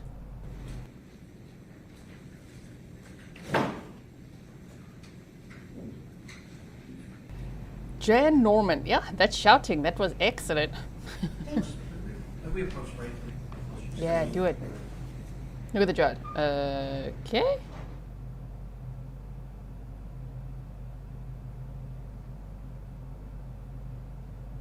Look at him. He looks exhausted.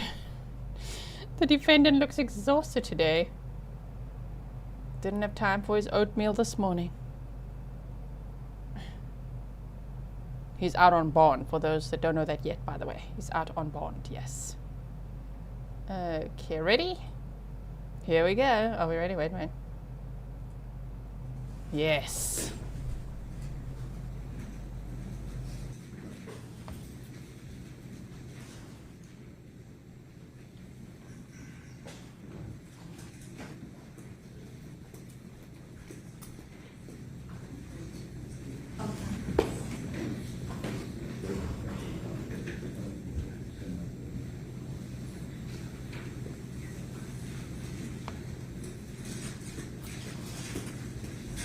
Jadzia Dax says, for a glorious second, me too, hey, you said, I thought she was going to say, at this stage, the defense rests. I also thought so. Butterfly Girl says, Jan heard you yesterday. Just say it with your chest. That's true, hey? It's like, stop whining. Say it with your chest. Well, damn. Oh, man, today she said it with the whole chest.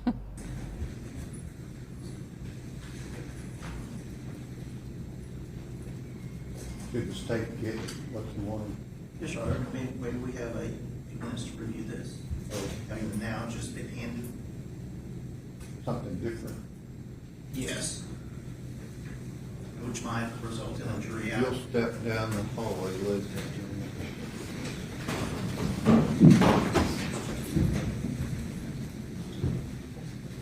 Everybody stand, please. How do we say that in German? Bitte erheben Sie sich alle. That sounds very authoritative. Yes.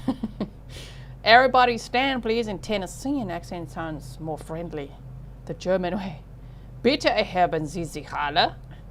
Stefan, just tell me if I'm wrong, okay? Jackie Ferrara, welcome. Or welcome back.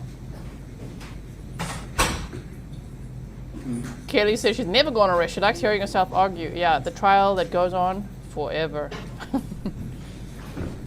6 days? You mean like 66 days, right? What do we have different, Ms. Holland?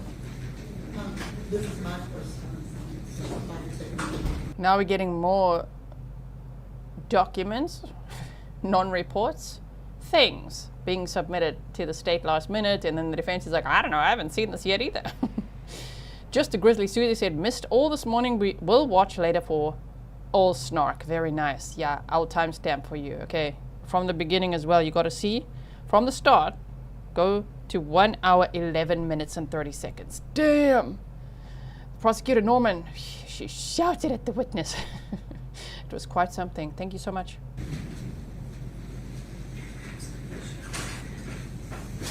Okay, with it yet? Here, the EMTs.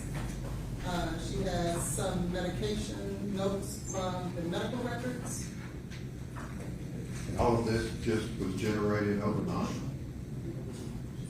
And it's not original thoughts, it's just notes that she took from the records that. All of that was generated overnight. Uh-huh. Yes, Your Honor. Yes. Your Honor, it's called artificial intelligence. ChatGPT helped them out, okay? Just say it, defense. I mean, the judges say generated. That should be the first clue. And all of this was generated overnight? Yes, it was. It's not her thoughts, it's just, it's pulled from all the notes. Tell us again how you used ChatGPT last night at your steak dinner. What does that mean? Sir, it means She took notes ChatGPT. in regards to And then? when she and I met, and we went over what she would testify about today. How long does by plugging that all into ChatGPT. Definitely. the state need?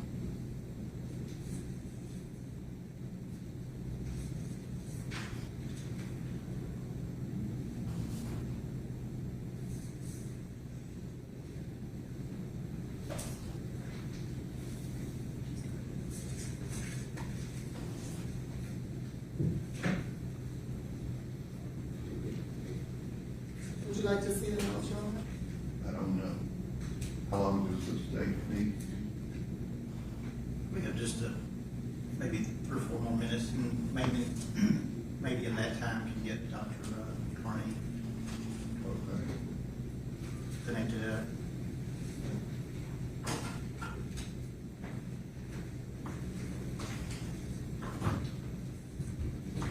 How long is it gonna take to get Dr. Carney a link? We just sent it to her. Oh, okay. Somebody told me 20 minutes. That's what, initially, Judge, they actually said 30 minutes. And then we cut it down a whole lot. Fine.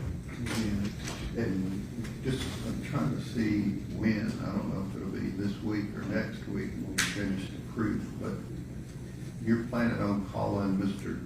Taylor? Carl Taylor? Oh, stop it. Don't tease us like that, Judge. You're planning on calling Mr. Taylor? Really? Really? Blaise Taylor? Oh, who's Carl? Is that his dad? Decided not to. Oh, They so this decided would not be the to. last witness. It would. Oh. All right. Come on, what about a Blaise Taylor? Get your ass Get your diaper ass up there.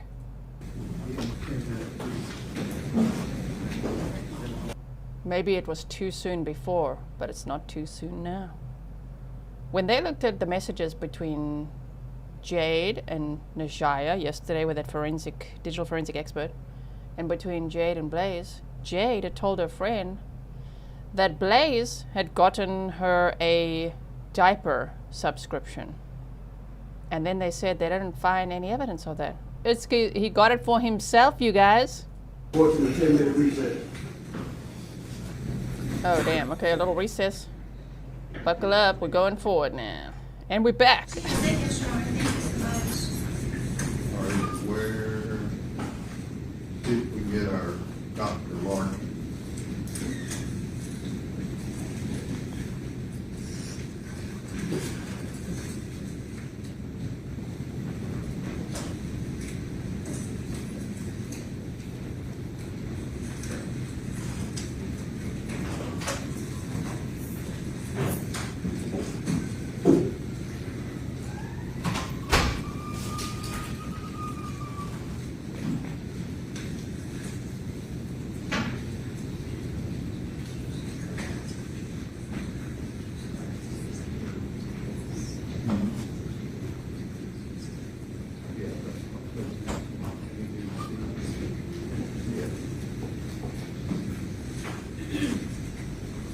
Don't forget the goodie bag he'll get, okay, when he gets up there, Stefan. Truffle oil, if he takes the stand. A little serving of L-Wop tartar. And what's included in this all-inclusive goodie bag, some silver bracelets and some new shoesies and a freshly pressed outfit that matches all his friends. Let the jury step in.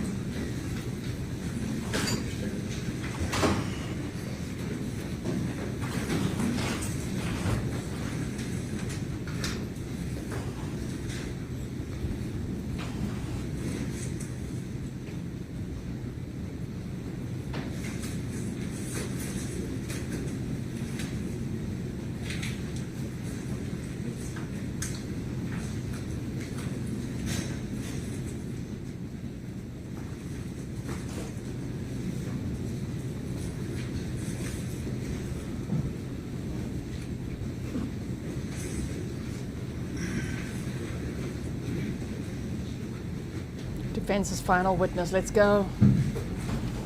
We couldn't be more ready.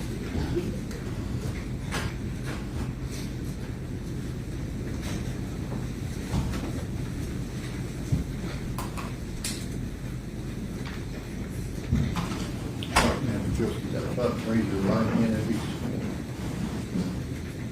Do you swear the testimony you're about to give will be the truth, so help you God? I swear.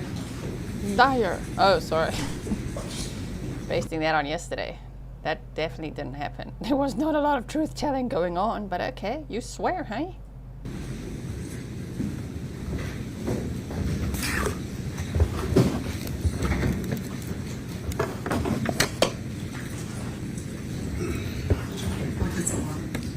I got a little here, so thanks. Good morning, Dr. Larkin. Could you please state and spell your name for the record? Yes, my name is Dr. Kelly Larkin, Kelly Larkin.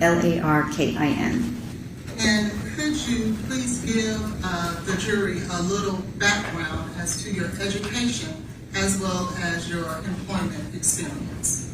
Yes, I'm a board certified emergency physician. I've been practicing for 30 years.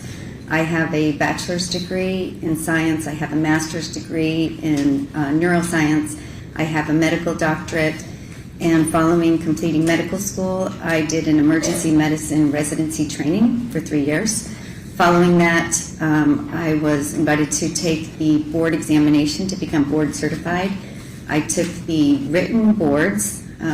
Once I passed that, the next year I was invited to take the oral boards. Once I passed that, I was a board certified emergency doctor. Since that time, every 10 years I have to recertify. So I've recertified twice now, and so I'm still currently a board certified emergency physician. And for the past 30 years, I've worked exclusively in emergency departments, mainly in Houston, Texas area. And have you had any publications as it pertains to articles and or in-depth truths? I had some publications from like graduate school and some small publications. And have you had an occasion to also teach? Yes, I've been a associate professor at University of Texas, so I've taught medical students, residents, paramedics, different emergency providers over the years. Have you had the occasion to testify before and been certified as an expert in emergency medicine? Yes, I have. At this time, I would tender Dr. Larkin in the area of emergency medicine. Any questions? on No that? question. Okay. All right, again, ladies and gentlemen, this is Dr. allowed to give an expert opinion in emergency medicine or field, and you can place such weight as you choose to apply. And at this time, I would tender to the court Dr. Larkin's curriculum vitae. Okay. 363. Dr. Larkin, in preparation for your testimony today, did you review any of the materials that were involved in this case? Yes, I did. I reviewed the medical records, the EMS records, the 911 call, some of the toxicology reports, some of the transcripts from some of the testimony this week. And when did you start reviewing all that? Tell us again. This weekend, meaning yesterday? Yesterday, right? Mel B313 said, I can't. I'm going to mute and watch chat. I'm upset. I'm infuriated for Jade and Ivy. This is such a disgrace. My heart is on fire for Jade and Ivy. Thank you so much, Mel. I understand your frustration. I really appreciate your support. At least that much. Probably some other things too. I want to go right to it and take you to, Josh. I want to go right to the 911 call on February the 25th, 2023. Do you remember reading the information in regards to that particular call made by Blaise Taylor? Yes, I do. And did you have the opportunity to also read the EMS and the fire department's records as it relates to that 911 call? Yes, I did. And, well, before I do that, let me ask you, have you had the opportunity over the course of your career to treat overdoses? Yes, I have. Over the 30 years that you have practiced emergency medicine, how many overdose cases would you say that you have treated? Many. It's pretty common. So there's different types of overdoses, accidental and intentional, but probably 400 or 500 over 30 years. Have you also had the occasion to treat patients who ultimately pass away and expire? Yes, I think unfortunately all emergency physicians do, and probably 10 or so deaths in the emergency department per year, maybe some early on years in the trauma center more than, significantly more than that. Okay. And in regards to those overdoses, those 400 to 500 overdoses that you've treated and experienced over the last 30 years, did any of them have to do with illicit as well as prescription substances? Yes. Now I want to draw your attention to the 911 call on February 25th, 2023, made by Blaise Taylor. Can you tell the jury, did you read some of the symptoms that were explained by Blaise Taylor in regards to what he felt he was witnessing at the time?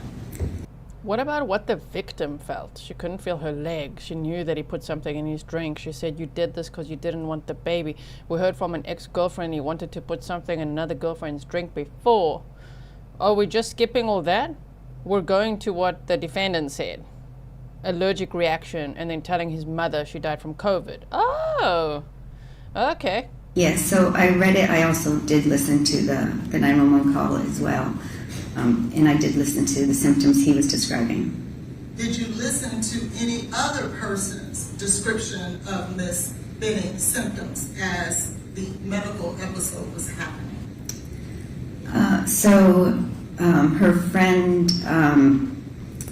Nijaya had a around 6-minute phone call prior to the EMS arriving and kind of overlapping into that, well, prior to the 911 phone call. So there was a little description as well in her testimony this week. A little description. There was a little description. A little. It's a whole description. Man, Luciana Ferreira said, much appreciation for your great work. Brazilian in the house. Nice. You guys won the soccer yesterday, hey? Is that right? Did I get that right? I think you won. Thank you so much for your damn $50 sticker. I really appreciate it. And what symptoms, if any, stood out to you? So if we start with her friend Nijaya, the phone call started and the way it sounds over those 6 minutes, towards the end of the call, she was not really able to understand what Jade was saying, whereas in the beginning of the phone call, she could understand what Jade was saying. And what about any of the symptoms that were described by Mr. Taylor? Yes, so Mr. Taylor described to the 911 operator a couple different times. Initially, he said that she had spit coming out of her mouth and that she was shaking. And then as the 911 operator was asking more questions about her status, he said that it sounds like she's snoring. Was that a significant symptom to you? It's a very significant symptom. We we worry a lot. So snoring in a normal patient, this is not normal sleeping, is really a medical emergency. It means that they're relaxing the muscles in the back of their throat, impending respiratory arrest, not able to continue to breathe normally. So, and what's interesting is, I work in an emergency department where we have a lot of cancer patients, and so we give a lot of fentanyl in particular and a lot of opioids, and we really watch when we're giving those doses to make sure, and if the patient starts snoring or we see that that's too much, we realize, they have to be reversed. So it's something we're very familiar with and very concerning. And if you would look on your screen, do you notice? Did he say spit? Because that's what I want to know now. Did he say that? Because I'm gonna try to get that transcript my damn self. Let's see. I don't remember that, but I probably maybe just didn't hear it. Yeah, you guys are all saying death rattle. Exactly. Oh man. There that you'll see on line 48. Do you see what it states there? Yes, on line 48. On line 48, that's where Mr. Taylor mentions it sounds like she's snoring. And would that be the symptom that you thought was very alarming as you just described? Yes, it is. What, if anything, does that tell you? Well, before I ask you that, were there any other symptoms that you felt like were important? I think those are the most important. We knew that she was breathing during this time period. That's mentioned several times by Mr. Taylor as the EMS operator was speaking to him, but those symptoms are very concerning. And why do you feel like they're concerning? Because, as I mentioned, when someone gets to that state where they're not breathing normally or they have what sonorous respirations, that means that they're not getting oxygen delivered around their body, to their brain, to their heart. They're not getting rid of the carbon dioxide that's bad for our body. And so when those things start piling up, then that's when you can have a heart attack. That's when you can have a cardiac arrest. Because if you stop breathing first, it's just a matter of time till then your heart's going to stop because it doesn't have enough oxygen. And did you actually see, as you just described, that in this medical incident with Ms. Benning? Yes. Did you have the opportunity in preparation for your testimony today to not only listen to the 911 tape, but to look at the emergency records in this case? If you could go back. Yes, I did. And what I mean by that is from EMS and the fire department. If you could blow up the pre-hospital care report, the same. Okay, sorry. Wait. There I am again. Mr. Grizzly says hi. He popped into the office to say hello. So did anyone remember him saying spit? Because I don't remember that. And I'm looking at the transcript and I just don't see that. And he said, yeah, she's on her side, but she wasn't found. Jade was not found on her side. So, Yes, thank you. Do you notice in this report narrative where it states that the patient's boyfriend stated the patient was 4 months pregnant? Yes, I saw that. Now, I want to... but we went over that. That was after they asked him questions, right? Not on the 911 call. Also ask you, did you also review the Emergency Communications Center information? Yes, I did.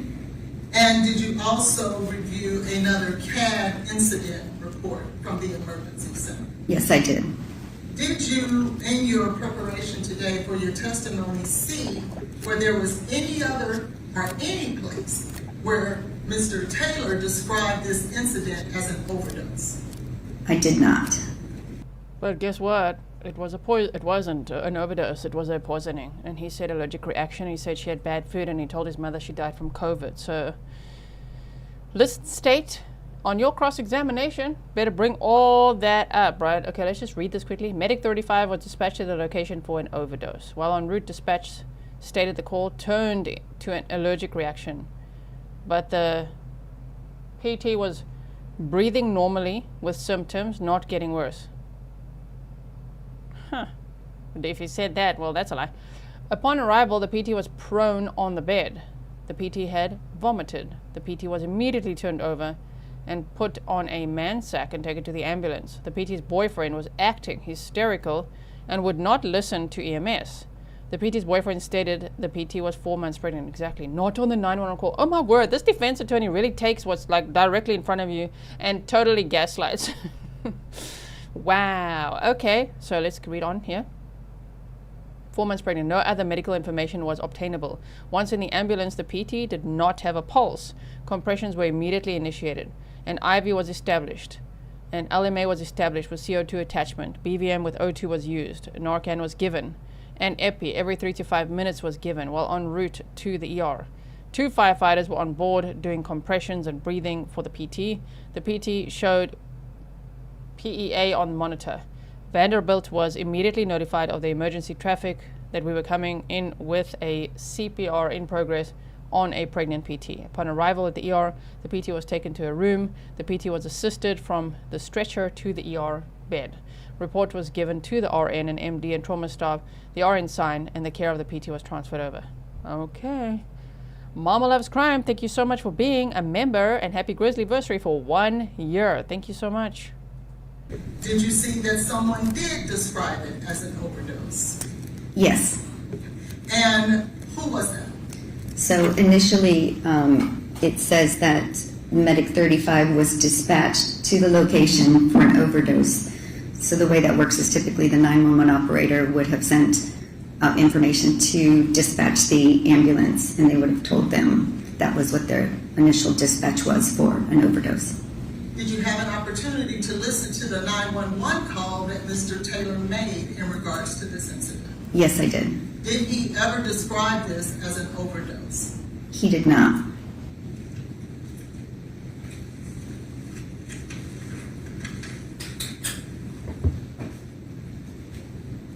Did you have an opportunity over your course of the 30 years in the emergency room? It's fair to say you see many emergencies. Yes, we do. Where do you currently work? I work at University of Texas MD Anderson Cancer Center Emergency Department and the Houston Medical Center. And prior to that, where did you work?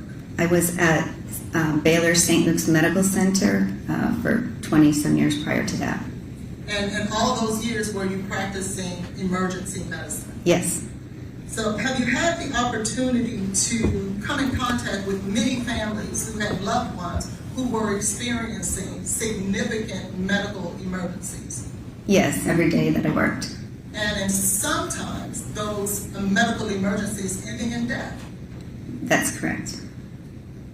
And can you tell this jury whether or not there's any one way that you've seen a person respond to a familial medical emergency with a loved one? Absolutely not. Everyone behaves differently in these emergency situations. I think it's common everybody behaves differently in just any emergency situation. So now if you're in an emergency department and a loved one is sick or something is going on, some people are... A loved one. Okay, don't say those words for Blaise. He doesn't know what that is. And he was triple timing everybody, so. Calm and you can tell they're upset. Some people are a little more excited. Everybody responds differently. I could never describe that one way to do it. There's no right way to deal with that. I can't imagine being in a situation on the other side of it. So I now want to draw your attention to when a patient arrives at the emergency center. Okay. Are there situations when a patient would have to be intubated when they get to the emergency center? Yes, that can happen. Have you had the opportunity to see whether or not Ms. Benning was ever intubated? Yes, I did. And did you find whether or not did you determine when she was first intubated? So intubation is actually a process where a tube is put down into the trachea to breathe for them. But in Miss Benning's case, the EMS put a temporary airway in right away in the ambulance, which is a very common thing to do. And so a tube is put down, and it works well to breathe for a patient for a temporary measure. What happens then, we get them in the emergency department, and now we need a little bit more permanent measure that's for sure a secured airway, and that's what's called intubation. That's when you see it on TV, they go in with the scope, they look in, and they put the tube down, and that tube stays in there, and that's breathing for them. So that actual intubation followed the temporary airway, but that intubation happened at Vanderbilt in the emergency department. Okay. And was there any medication that was given to Miss Benning to assist with intubating her? Well, yes, so one of the medications, she received succinylcholine in the emergency department. Is that a common medication that is given to a patient when he or she is being intubated? Yes. What is the purpose? It's a paralytic, so typically you want to give a sedative and a paralytic for a patient to intubate them. That's basically the definition of how you intubate someone. Did you have an opportunity to review all the medical records? Well, let me ask you, do you see anywhere here on these medical records in front of you? We'll start with page 55, where you see the paralyzing agent succinylcholine given to Ms. Benning. Yes, I see that in the ED notes. Okay. And I should ask, is this in fact? I object. Misstating the medical records testimony that was not given because Ms. Benning was dead. All right. And that's the Page reason. 101. That's the reason we're going into the records, Your Honor. Okay, you can cross-examine as you see fit. So this is her opinion. Do you see on page 55 right in front of you? Are these the medical records of Ms. Jade Benning? Yes, these are the EPIC medical records from Vanderbilt. And can you circle, if you can, the top right corner with your finger where it states these are Jade Benning's medical records? Can you circle, if you see where it says ED notes, and if you were to go down, Oops, sorry. if you were to go down maybe 9 or 10 lines, do you see where it says paralyzing agent succinylcholine? Yes, I do. Could you circle that for the jury, please? And could you read that for the jury, please, that notation that's made? Yes, so in the ED notes, it says paralyzing agent, succinylcholine, injection, 76 milligrams. And then it was given on 2/26/23 at 00:52. Would that be the late night, early morning of February 26th? Yes, early morning. And as an emergency room doctor, does this state to you that Ms. Benning was in fact given succinylcholine? Yes, she was. And based on your review of the records, was she given that in an effort to help intubate her? Yes, it's in the other notes as part of the procedure to do the actual intubation. And it is your representation that this was in fact in the emergency room? Yes, it The was. emergency department? I'm sorry, yes, it was. I want to now draw your attention to page 90. And if you could clear your screen, please, at the bottom. How do you do that? Oh.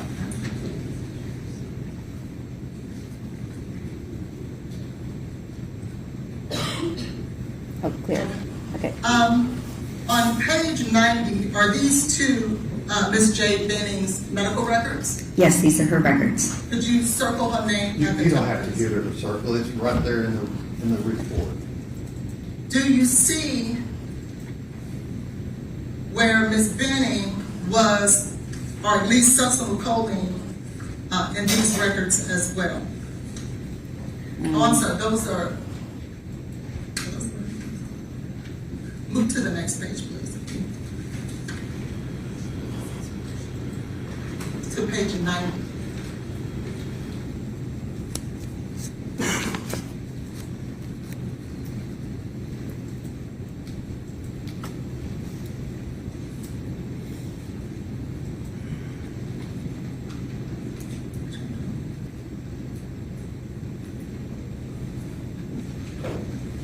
So we can move forward. So let's now go to, was there a time when Ms. Benning, based on your review of the records, was getting fentanyl? Yes, she received fentanyl. And do you see when and where she was given fentanyl? Yes.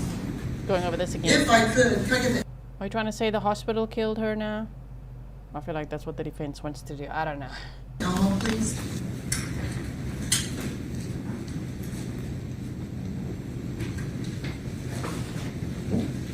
Thank you.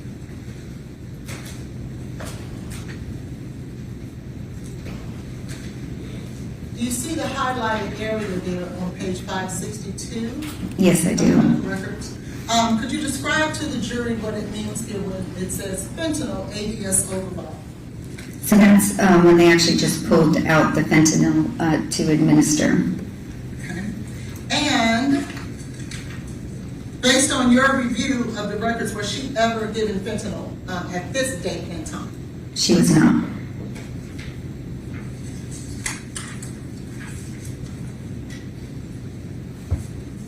I now want to draw your attention to page 567 of Ms. Benning's medical records. Do you see the highlighted areas there? Yes, I do. And is this in reference to the medication fentanyl? Yes, it is. And was she given fentanyl at this time? Yes, she was. And what time do you see notated in the medical record of Ms. Benning as to when she was first given fentanyl? So her initial infusion of fentanyl was 2/26/23 at 00:39.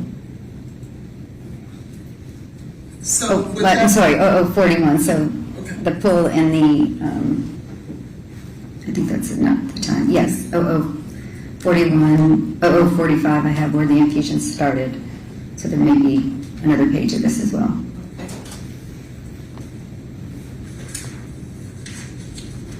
This is page 727. Right. KK on YouTube said that, so the defense theory is other romantic interest took her life. She had a high use and she was using, yes, and the hospital killed her. That's what it sounds like. Throwing all those shiitake noodles at the wall. That's correct. Okay.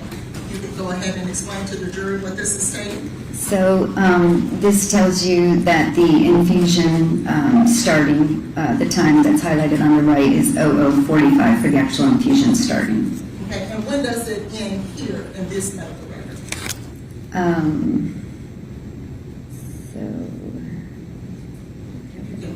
Oh yes, I can see, I'm sorry, I should have my glasses on, but the end date on this infusion and at this rate was 2/27/2023 at 18:43 or 6:43 p.m.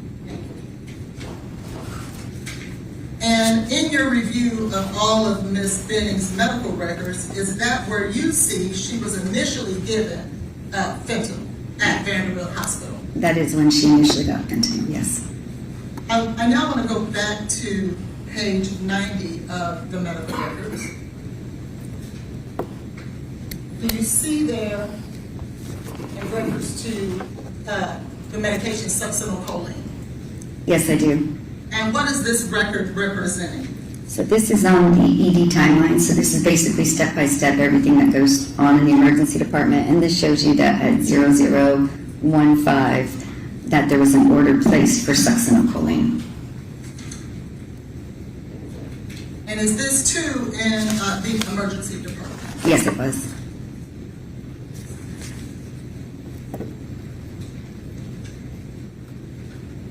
I now want to draw your attention to page 562 of the medical record. What does this represent, Dr. Larkin? So this is the succinylcholine, again, the pull, so that's taking out the succinylcholine out of the machine to be able to administer the succinylcholine, so that shows it was taken out. Thank you. And based on your review of the medical record, I will go to page 567. What does that represent? So this is showing you that the succinylcholine injection of 76 milligrams was completed, and it tells you who had ordered it initially, and then it tells you the nurse that acknowledged that as well. And does it state completed? Yes, it does. What does that mean? That means that the order that had been made to get the succinylcholine actually was completed, so it was given to the patient, and that goes along with the other one we saw earlier that said when it was given. And is that, again, in the emergency room? Yes, it was. Now, I want to now draw your attention back to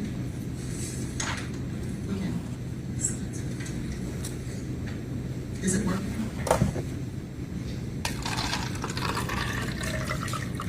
Careful, man. That spills.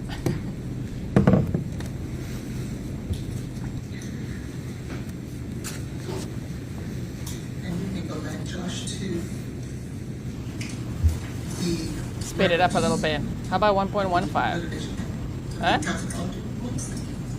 Did you have an opportunity to Oh, nice. review the toxicology report from NMS 2312985? Yes, I did. And did you learn from the review of these records that this was in fact vomit on a comforter that Ms. Benning vomited during the evening as a result of her medical incident? Yes, I understand that. And did you consider that too to be a symptom in regards to her medical condition? Yes, it's not uncommon as someone is having respiratory difficulty or other problem that they have some vomiting. Did you notice, based on your review of any of these toxicology reports, have you had the opportunity over the 30 years of your practice to have to deal with toxicology? Yes, so as an emergency physician, you get trained in toxicology. We obviously have patients that come in and we have to look at reports regarding toxicology. And you're not claiming to be an expert in toxicology, are you? I am not. Okay. Did you notice in the records, lab reports of Ms. Benning from NMS, whether or not you noticed that coca-ethylene was present in her system? Yes, coca-ethylene was present in that NMS sample that we're looking at. Thank you.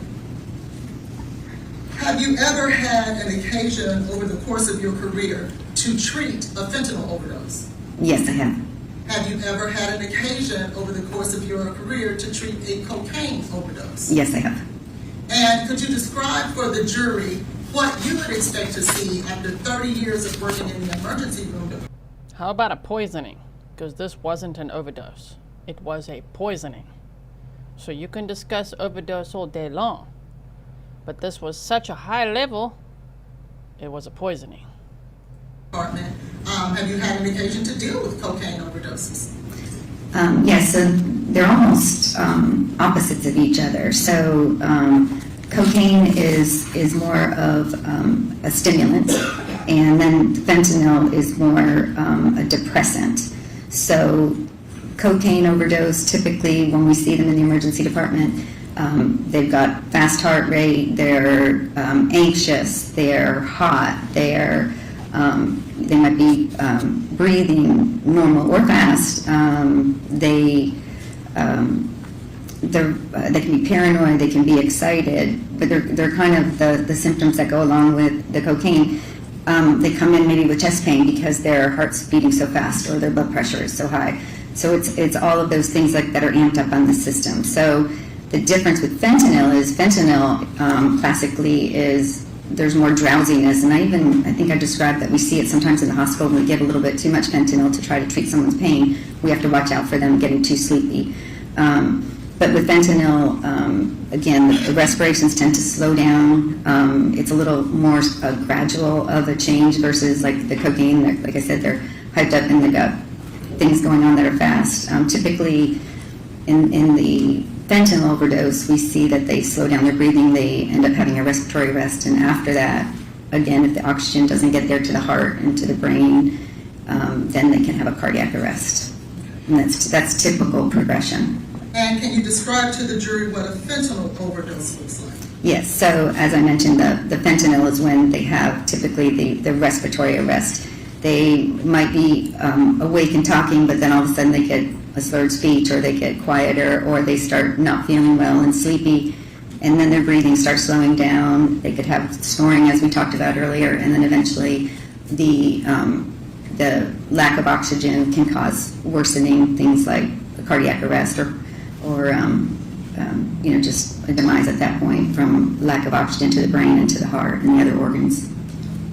And did you take a look at all the symptoms that were described of Ms. Benning in this particular case? Yes, I did. How about the reports of what was actually in her system? You know, to be like, oh, it was actually not from coca. Thank you, someone, for the coffee. It was a fent OD. Firstly, it wasn't an OD, it was a poisoning. Secondly, did you look at the toxicology reports, ma'am? This has been established. A word, right? Jade, STFU about overdose, it was a poisoning. And you can't just say based on the symptoms that were described. Okay, but there's the toxicology reports. There's like actual data to look at. And were you able to opine as to, based on the symptoms that were described, what was more consistent with the episode that Ms. Benning was having? In this case, it's definitely more consistent with fentanyl. And, unfortunately, we're seeing more and more of that over the past several years. It's just increased.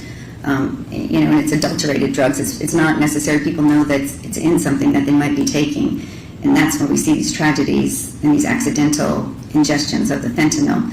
So to that end, this is more of a fentanyl presentation where, like I said, in this case, she started talking to her friend Isaiah. By the end, she really couldn't understand her, so maybe she was getting more not able to speak as well. And then, as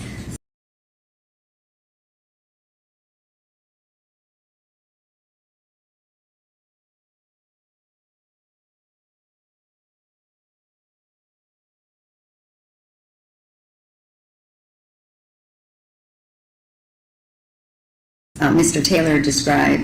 Did you lip read? Did you lip read when I muted myself? I'm just here unmuted. Tell me what I said. Do you know what I said? Let's see if you can guess what I said. She's laying on the bed. She's not really responding much. She's snoring. She's got some foaming coming out of the mouth. All those things go along with fentanyl. Not to say there couldn't have been something else, but we know what we see a lot of is mixed things now. And unfortunately, what we're seeing is a lot of cocaine that now has fentanyl in it. And that's been kind of the fourth wave of things that we're seeing. So we have to watch out for that. Which means there was still a lot of snow. Okay, did anyone guess what I said? To answer it, the fentanyl is more likely to be definitely part of this overdose. As a medical professional. Correct. Oh, sorry. Stefan said, I was lip reading, you were swearing your butt off. I was saying that, ma'am, toxicology reports. Okay, number one, data. But two, if you were to now hypothesize and you're going to just say based on the call, yes, that the victim made, based on what she described her symptoms as, what the friend heard, like she could talk and then she suddenly couldn't talk, and then the 911 call. Okay, based on that, if you're going to say that it's not only from fent either, but the fent could be in the snow. That's what I said. The fent, as we've said it every day, it could be in the substance, which who knows where he got it, but the fent could be in the snow. So you can't discount the cocaine. You can't discount it, ma'am. It's there in the highest amount. It's like such a lethal amount. I mean, remember those numbers that they showed us? What? So to now say, let's just ignore that and just focus on the fent. What? Why are you saying that? Because it wasn't also, the hospital didn't kill her from the fent that they gave her, which was medical grade. They didn't do that because by then she was already clinically deceased. You know what I mean? Professional in an emergency room.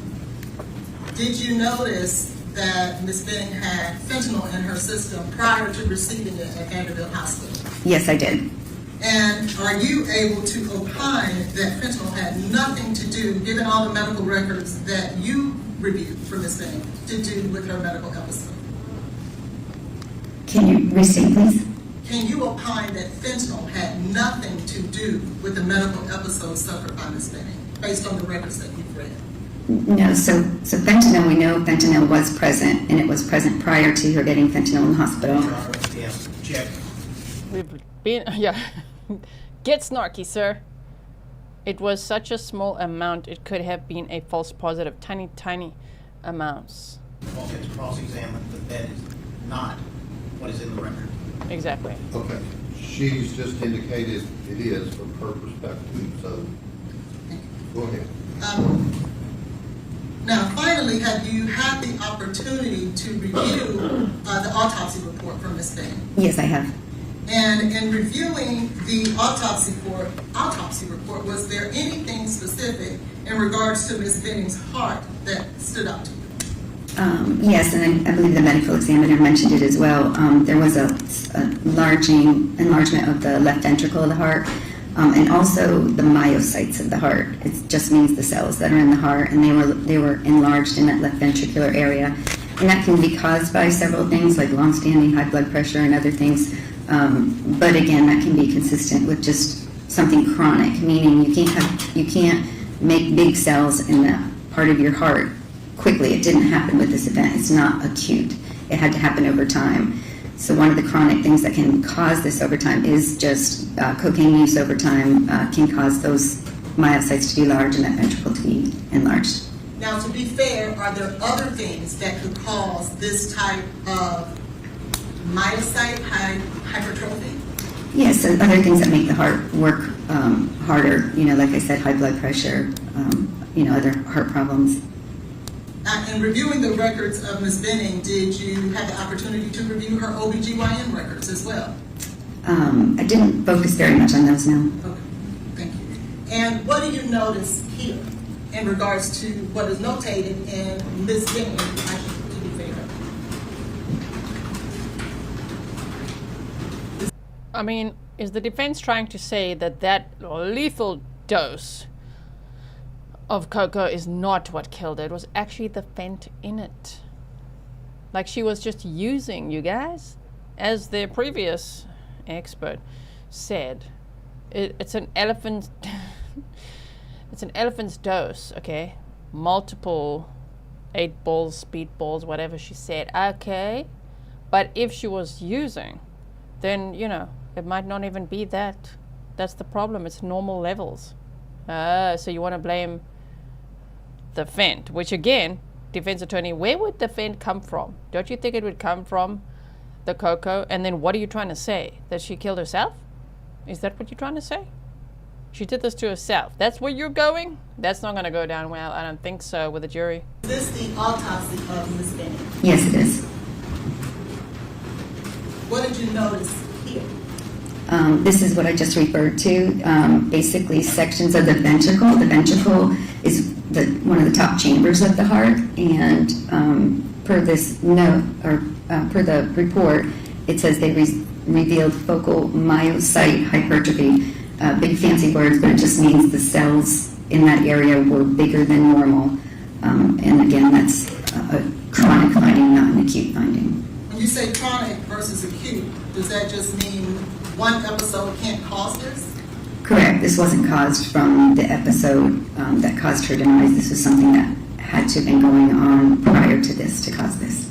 And could you then read from page 5 of 5 at Ms. Benning's autopsy report, the highlighted area? Yes. So histologic exams are just basically looking at the cells on a microscope.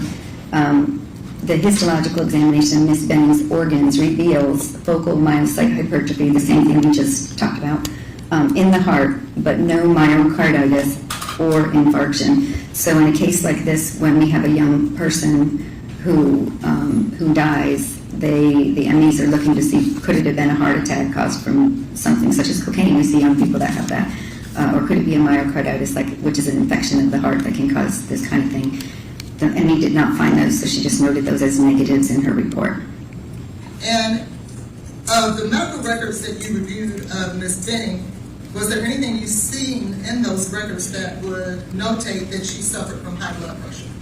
No, Thank you. I pass the witness. thank you. Question? Well, thank you. We are so ready for cross-examination. Look there. The witness, you ready? Cross. Let's write it. State us, okay? And let's see how this goes. Better go well.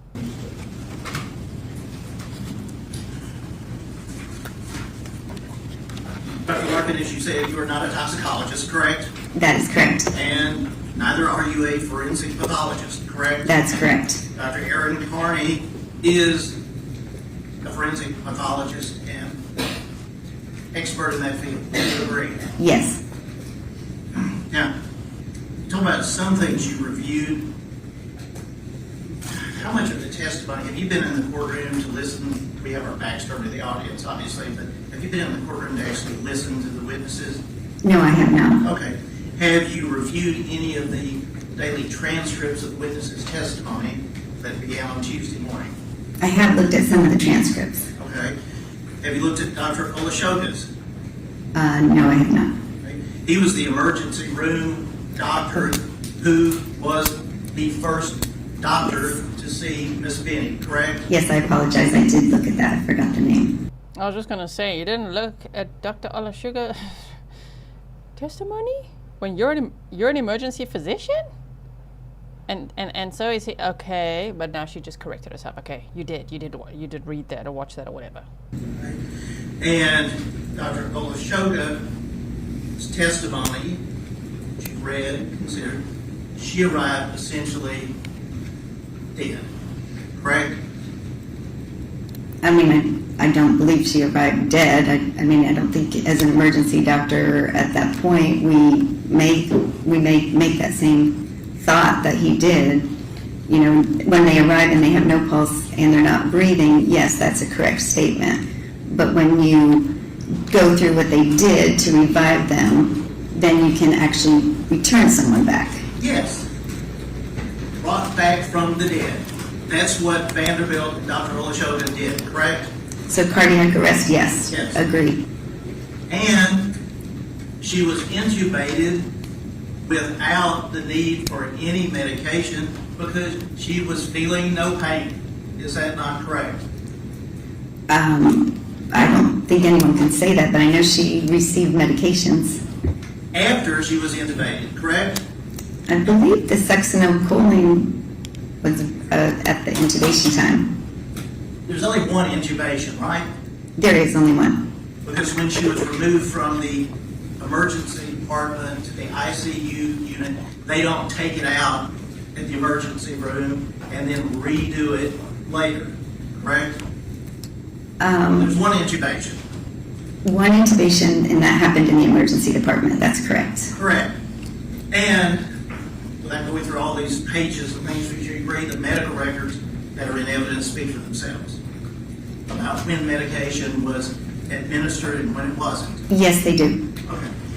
And so, if the, which was the pronunciation, you pronounce it. Succinylcholine. Succinylcholine was administered in the ICU because after she had been resuscitated, she was having seizures and body movements that would be consistent with proper medical procedure, correct? Yes, you can use succinylcholine other times, absolutely. Because it's a paralytic. Yes, it is. Was it given in the ICU or the ER? I believe it was given both, and from what he's saying.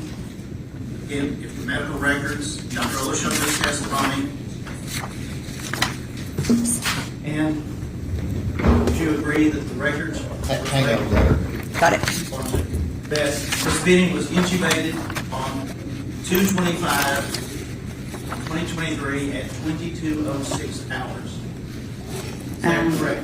I would have to look to verify that, but if that's what you're seeing in the record, Well, again, the records are what the records are, and testimony has been to that effect. yes, sir. I just don't have it in front of me to confirm that. So that's not a note that you would have made when reviewing Dr. Olashoga's testimony. I didn't make any notes when I reviewed it, so I didn't make any timing on that. Okay. Let me just ask about that. When did you do these reviews of the, obviously you could not have reviewed the test. Yes, ask that question again. We're gonna, I was waiting for this based on yesterday. When did you do that? Well, I did it on, around the weekend or today. Did you do it today? Was it yesterday? Let's see. Testimony until it happened, so that would have been this week, correct? That's correct. So when did you do that? This week or over the weekend? So probably towards maybe Friday, I may have looked at some of the transcripts. Friday. And then over the past day, I've also been reviewing. See? Day. Yesterday was like maybe Saturday, of the weekend, and now it's like, well, Friday, and then also in the past day. You're getting closer, ma'am. You're getting warmer to the truth. You reviewed all this yesterday, didn't you? At the airport? On your way here? Prior to the trial starting, counsel asked you about reviewing a number of things, including the 911 call, correct? Yes, sir. When did you review that? Just recently, I listened to it, I know yesterday, and then I got the actual transcript of it. Well, since recently could be a term subject to interpretation, when were you retained and or become involved in this case? Yeah. I believe 3 months ago, approximately. Okay. Should look uncomfortable now. Keep the pressure on, state. Come on, the things, you apply the pressure and observe the cracks. Let's see what's going to happen here. Recently, Yes, if we're talking years, yes. as opposed to months. So, 3 months ago, what was the first thing you reviewed? Oh, nice. Good question. Look, I'm guessing I probably would have gone to the Don't medical guess. records initially and then the EMS records. liar, perjury, get off. I'm guessing medical records? Ma'am, just tell everybody that you only started reviewing this case yesterday. Well, don't necessarily want you to guess, but the Vanderbilt medical records are voluminous, correct? Yes, 1,331 pages. And the autopsy report, Yes, you would have reviewed that. And the EMT documents, the runs, you reviewed those, correct? yes, Okay. And would you not agree that part of the reason for this is so you can have the facts correct to be able to make an informed opinion? that's correct. All right. And so if you provided us information that the EMS was a guy, that was wrong, correct? I don't know what you're referring to. Document that you provided to us. Oh, so that EMS guy was the 911 call. That was just, those are notes, it's not a report. Okay. Uh-oh. But the EMS guy, so you're saying now that was the 911 person as opposed to the paramedic. Is that right? Well, the paramedics, I believe, were both females, so I may have put that wrong, but again, those are just some very informal notes. Well, again,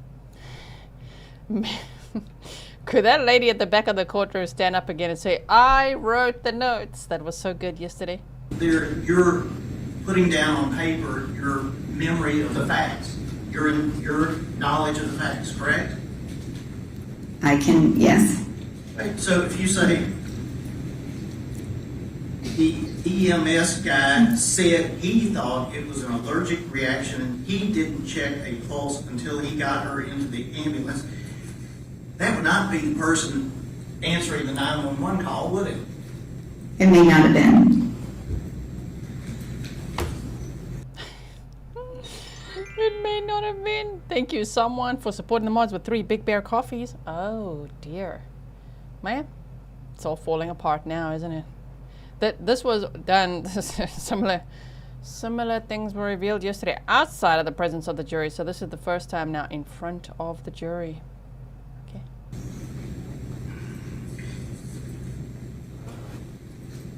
Did you review the testimony of Isaiah Jackson? I did look at some of that, yes. Just some of it? That's correct. So you know that during that call that Ms. Jackson was a part of, Ms. Benning said, I can't feel my legs, correct? That's correct. And said to Mr. Taylor, what did you put in my drink? My drink tastes funny. Correct? Yes. And from that, we have some time go by before the 911 call. But you recall there being any mention of that, those symptoms on the 911 call? My legs, I can't feel my legs. I don't believe so.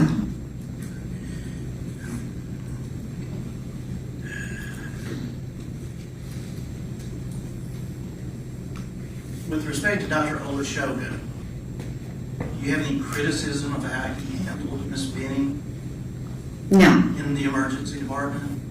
No. He did everything you would have done, correct? I believe so. Including having tests run, such as they could be run from the emergency department, talking about to see what is in her system, correct? Yes. You do that. Yes, I do. Yes. And you get those results back as quickly as possible, correct? We do. It's not like weeks or months later that you're sitting or standing around the emergency department waiting for lab results to come back from a lab in Pennsylvania, correct? That's correct. And Dr. Olashoga needed to have those tests run and got Dr. Broccolari as far as this was something that needed to be investigated, correct? Yes, that's my understanding. And there's no fentanyl put into Miss Benning's body by Vanderbilt Hospital until 2/26/23 at 0:45 a.m. Is that not correct? I believe that's correct, yes.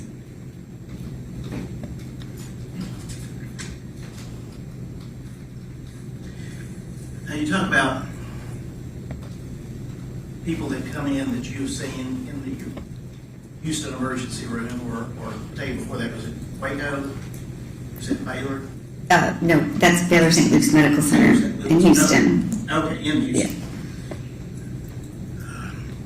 Those people are alive when they present, correct? But some of them, yes. Okay. Well, have you had someone present who is determined to be dead because of acute cocaine toxicity in your emergency room? Oh, I'm sure I have, yeah. I'm sure I have, but have you though? And that is Dr. Erin Carney's cause of death, correct? Yes, that's correct.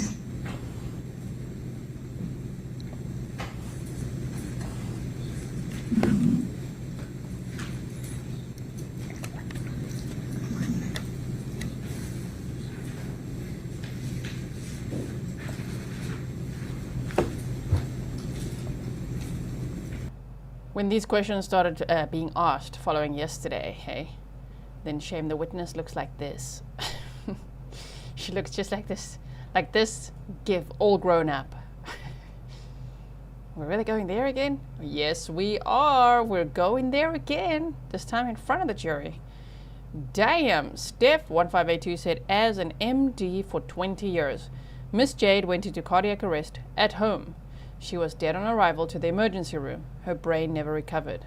Life support only kept her organs alive. Nothing given in the hospital caused her death. Right? Thank you so much. Oh my word, for your $100 super sticker. Thank you so much for your support and sharing that with us.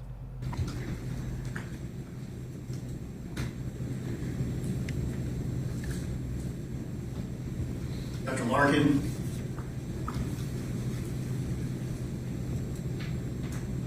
based upon that and your testimony about what is typical of cocaine, typical of fentanyl, in the face of all that, you're saying, oh, it could be a fentanyl overdose, or it was a fentanyl overdose? Well, we know that there was fentanyl as well, and we know there was cocaethylene. I don't know that those were taken into consideration as far as the cause of death. I'm not saying there's not cocaine. What I'm saying is, by the presentation, what happened just prior, it appears that there was, we know there's fentanyl, but the fentanyl was accentuating or causing this respiratory arrest. And that's your thing. Could have been. Yes, sir. Because of that trace finding. There's fentanyl was found. You're basing this on the comforter. I'm basing it on the comforter, and that sample that was also testified to by Dr. Methune and Dr. Jaguar. Just one or two more things about getting the facts right. You would agree that's important? Yes, sir. To base any opinion on. Yes. And one of the statements in this report say on the day of her death, text messages indicate that Jade met with her drug dealer. That didn't happen, did it? That's incorrect. Again, that's not a report. Forget that word, that statement. Okay, those were just personal notes for me that I put down somewhere along the way, and I don't believe that there's any documentation that happened. I think we just know that she had text message contacting with the drug dealer. Not on that day. We established that yesterday. Not on that day. Ma'am, if this was just personal notes that you really didn't want to get out there, why'd you send it to the defense, sir? As notes? When asked for notes, that's what you gave. And someone stood up in the courtroom yesterday and said, I wrote those notes. That day, So back and you put forth. that, excuse me, I didn't interrupt, but you put that in your notes as something you were relying on. Not relying on something that I was going to be looking at, and obviously I would have corrected that if I had been given a time or asked to, do notes. I didn't do them until just recently when I was getting prepared for this. So Yesterday. if they're inaccurate, they're not complete. So any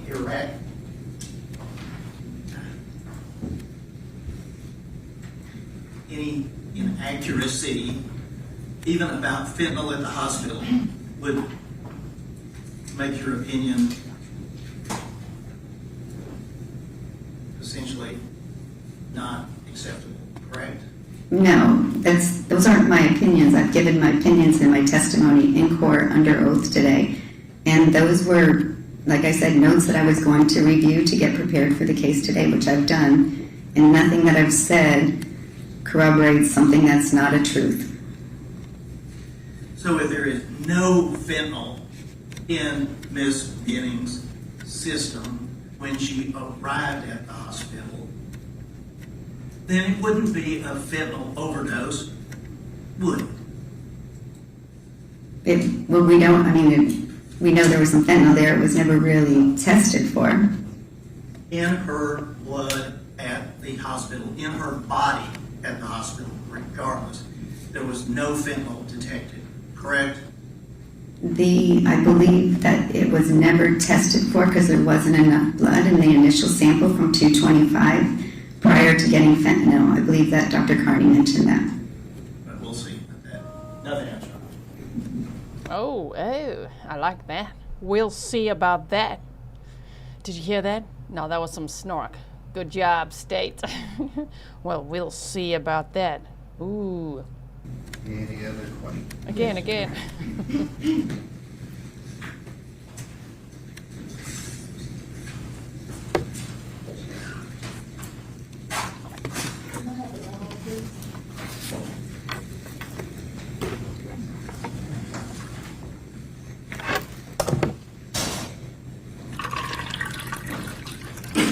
Ma'am, stop it. You gotta warn us, man. You're gonna make us all want to get up and go tinkle. Wait, you're pouring that water into the mic there. Now, how long is this gonna last? Not long, actually. Here we go. Dr. Larkin, just a few questions for you. Wanted to draw your attention very quickly. When I asked you to take a look at page 55 of the medical records, Ms. Benning, Yes. what does that state to you?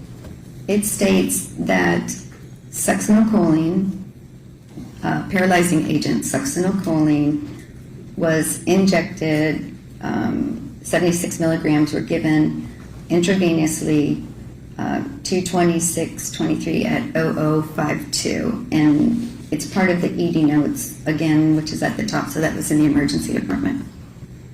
When it says ED to hospital admission, what does that mean? That's just on all the records, and from, they start in the ED and then it's on the top, just all the records have that. And right below that, when it says ED notes, what does that stand for, if you know? So part of EPIC has a section for ED notes, and that just basically shows notes that were generated during the visit. There's other areas of the record, but these are just basically the notes. And just so the jury is clear, what is EPIC? So EPIC is a enterprise system. It's a electronic health record. So it's one of the biggest in the country. Everything that goes on in the hospitals or the doctor's office or anything that's related are all on an EPIC record. It's actually about 40% of the market share in the United States right now. So it's a big product, and it's people may be familiar with MyChart. So if you have a MyChart, that's part of EPIC, and that's how you can talk to your doctors and you can get your medicines and you have your appointments. So EPIC is just all that medical record, all being in one electronic location. Okay, and then I will draw your attention to page 43 of the medical records.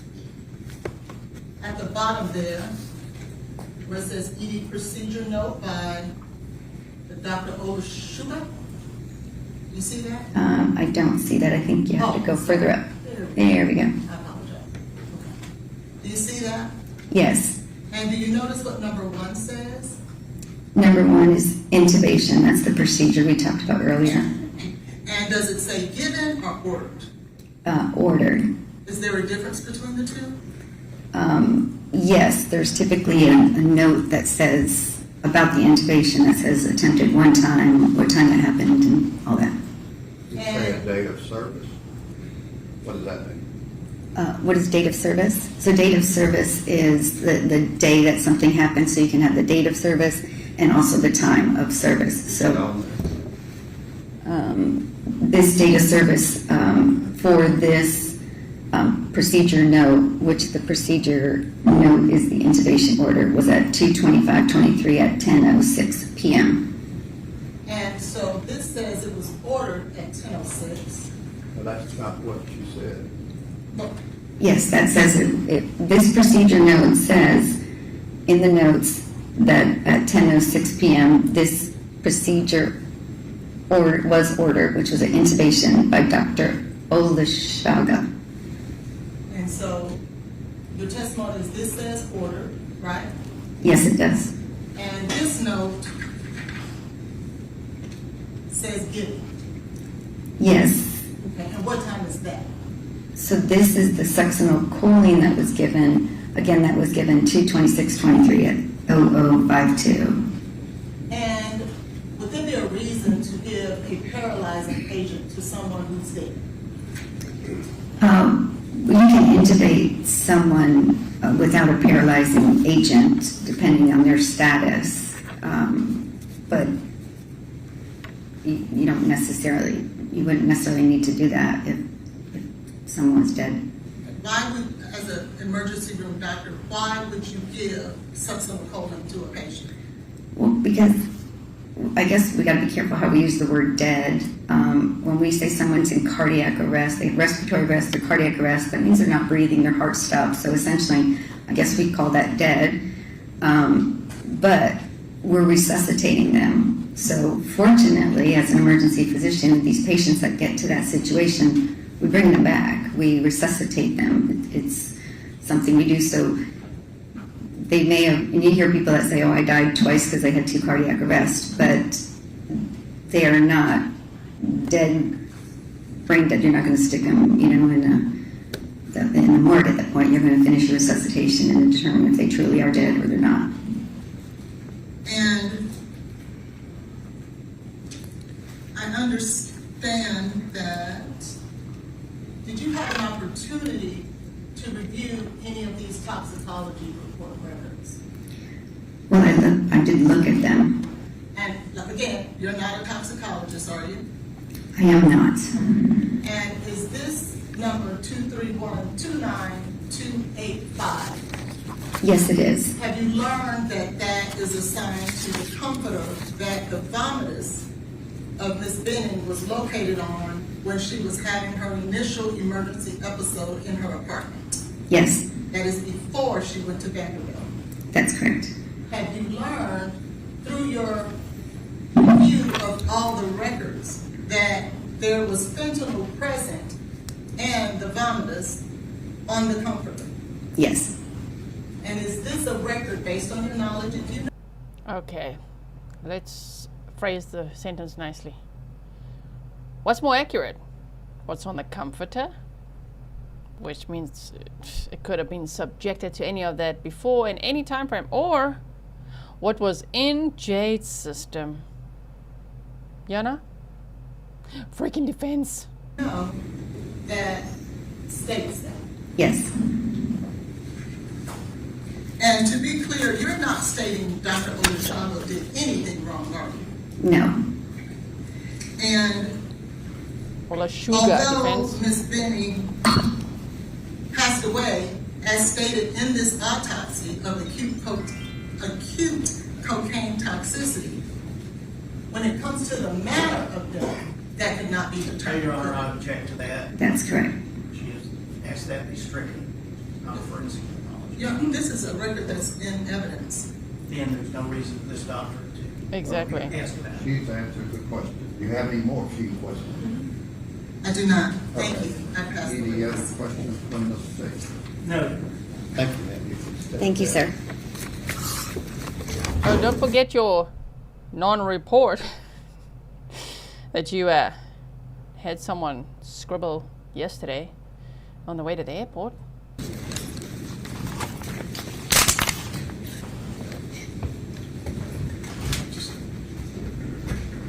Are we there yet? Is the defense going to rest now? Don't spoil it if you've already watched elsewhere, you freaking cheater! Don't worry, okay? Just don't spoil it, okay? We're watching it in real time behind so we could skip lunch, which is going to be great. Are they going to rest now? Oh my word.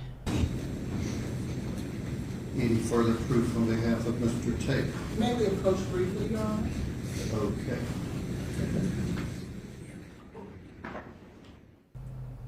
Come on, defense. Yeah, take your cup of lying water out there.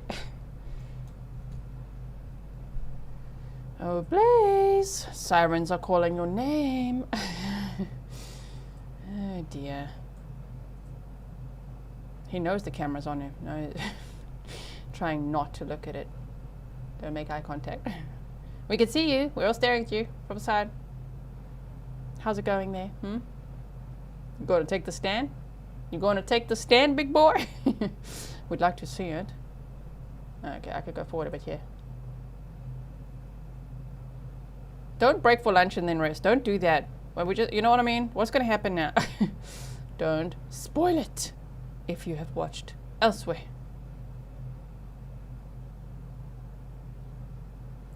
Okay. I don't want to miss anything, you know. Here we go. Okay, it's almost time. Okay.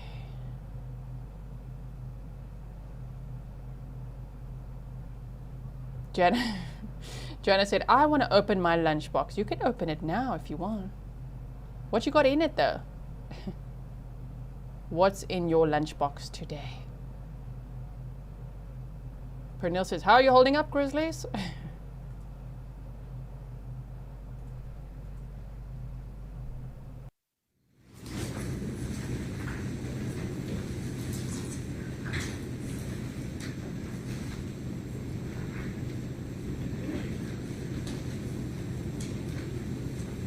Say it.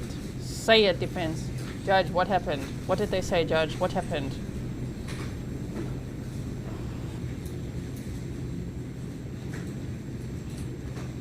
Ask him, Judge. And ask him snarkily. Defendant, are you going to be man enough to get up here and testify? No, Your Honor. Thoughts, sir. That would be great. It would be unethical to ask it that way, probably illegal, but I would like that. 4 Fishers, thank you for spoiling myself and the mods with coffees.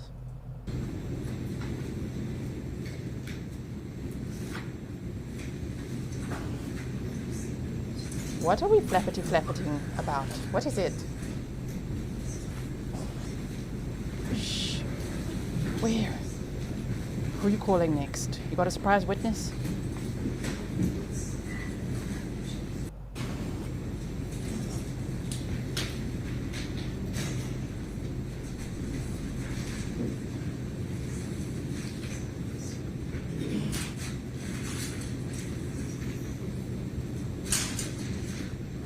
The ever so patient judge. Not looking pleased. He's not patient.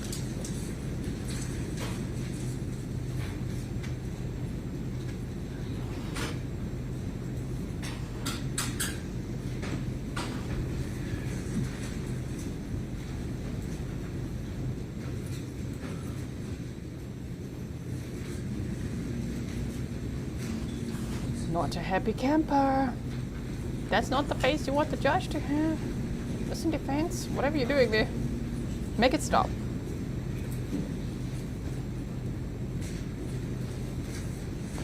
This judge does not have a poker face.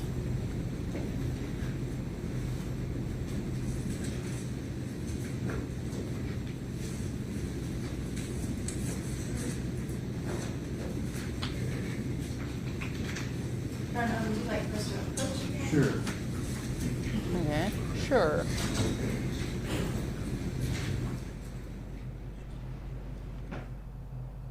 All right, and then still don't want to miss anything. I'm scared to miss something. I'm just gonna leave it there.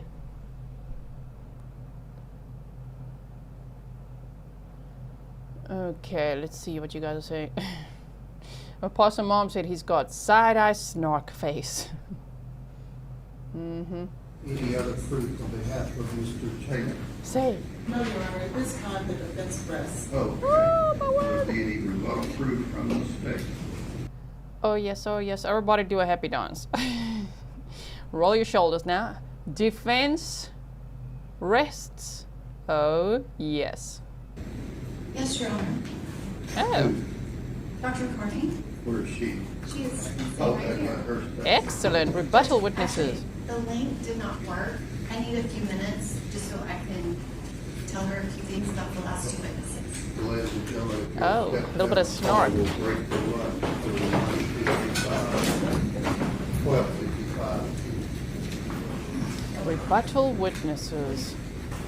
The prosecutor wants to, you know, tell their experts just a few things about the last 2 witnesses.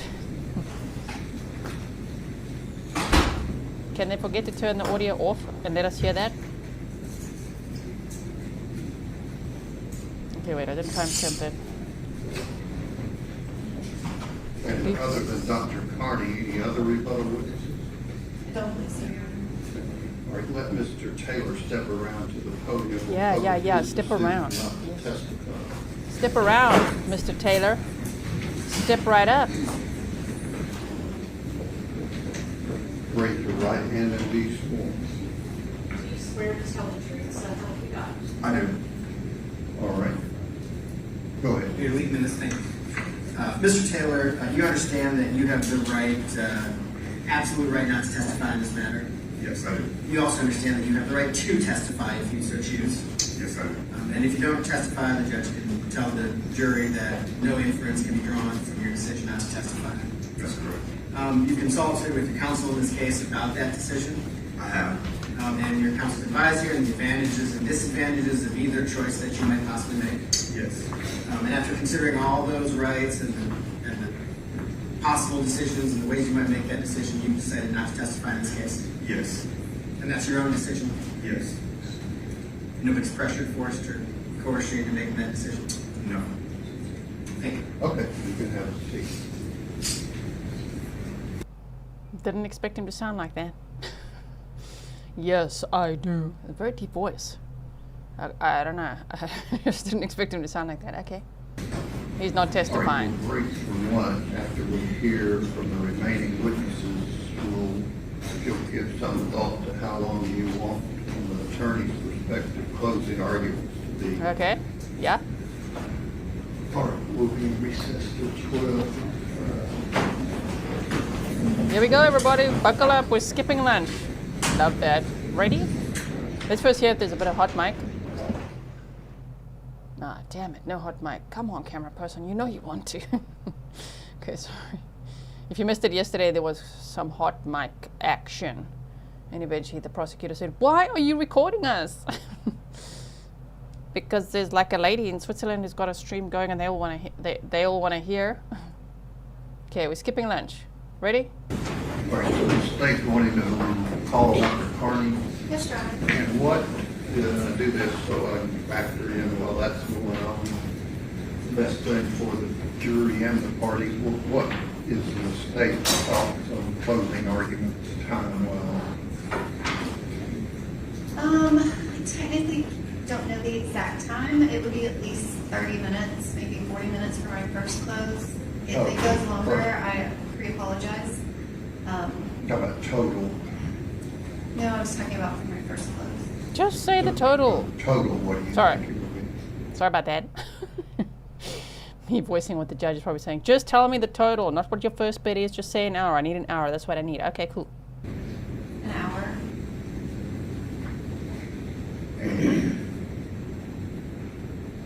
About 45 minutes.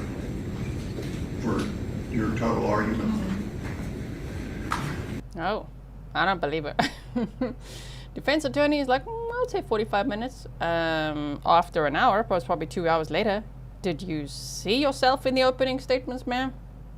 That went on and on and on. Maybe they heard us say, maybe they heard us say less is more. Your Honor, I have one request based off of their opening presentation. They had some photographs and different things in I think it was jurisdiction and maybe opening.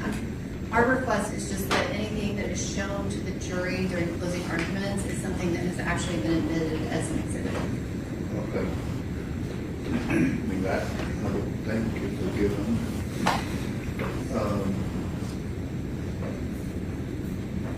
Okay. And Judge, I have a request, and that is at the close of the proof, whenever we get to that. That's the big qualifier. Exactly. If we could have a break, perhaps discuss the jury instructions. Oh, sure, we'll have to do that. Thank you.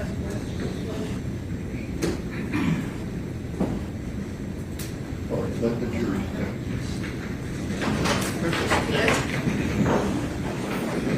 Everybody stand, please. Bring the jurors in. It is time for the state's rebuttal witness. And then, state's rebuttal witness, Dr. Erin Carney, will take the stand. Good pause, good pause. Yeah, that's a good one. And then, the state will rest again. And then it'll have to be the charging conference and closing arguments and verdict watch. I just wonder if this judge goes till like 7 p.m. Tennessee time. I would think it's going to be the rebuttal witness and then send the jurors home. And then we watch the charging conference. And then the jurors come in tomorrow at 9 for closing arguments and to deliberate, which means tomorrow we could have a verdict, okay?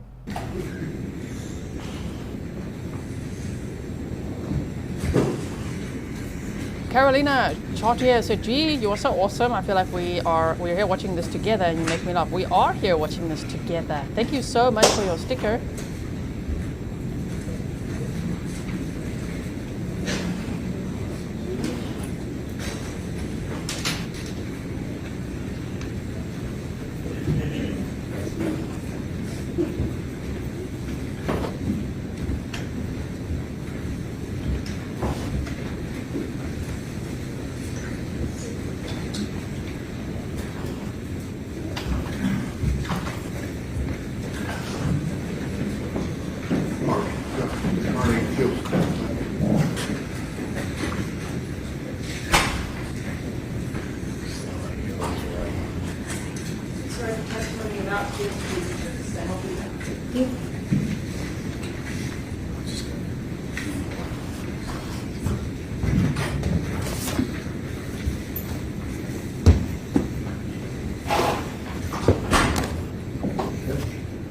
Good afternoon, Dr. Carney.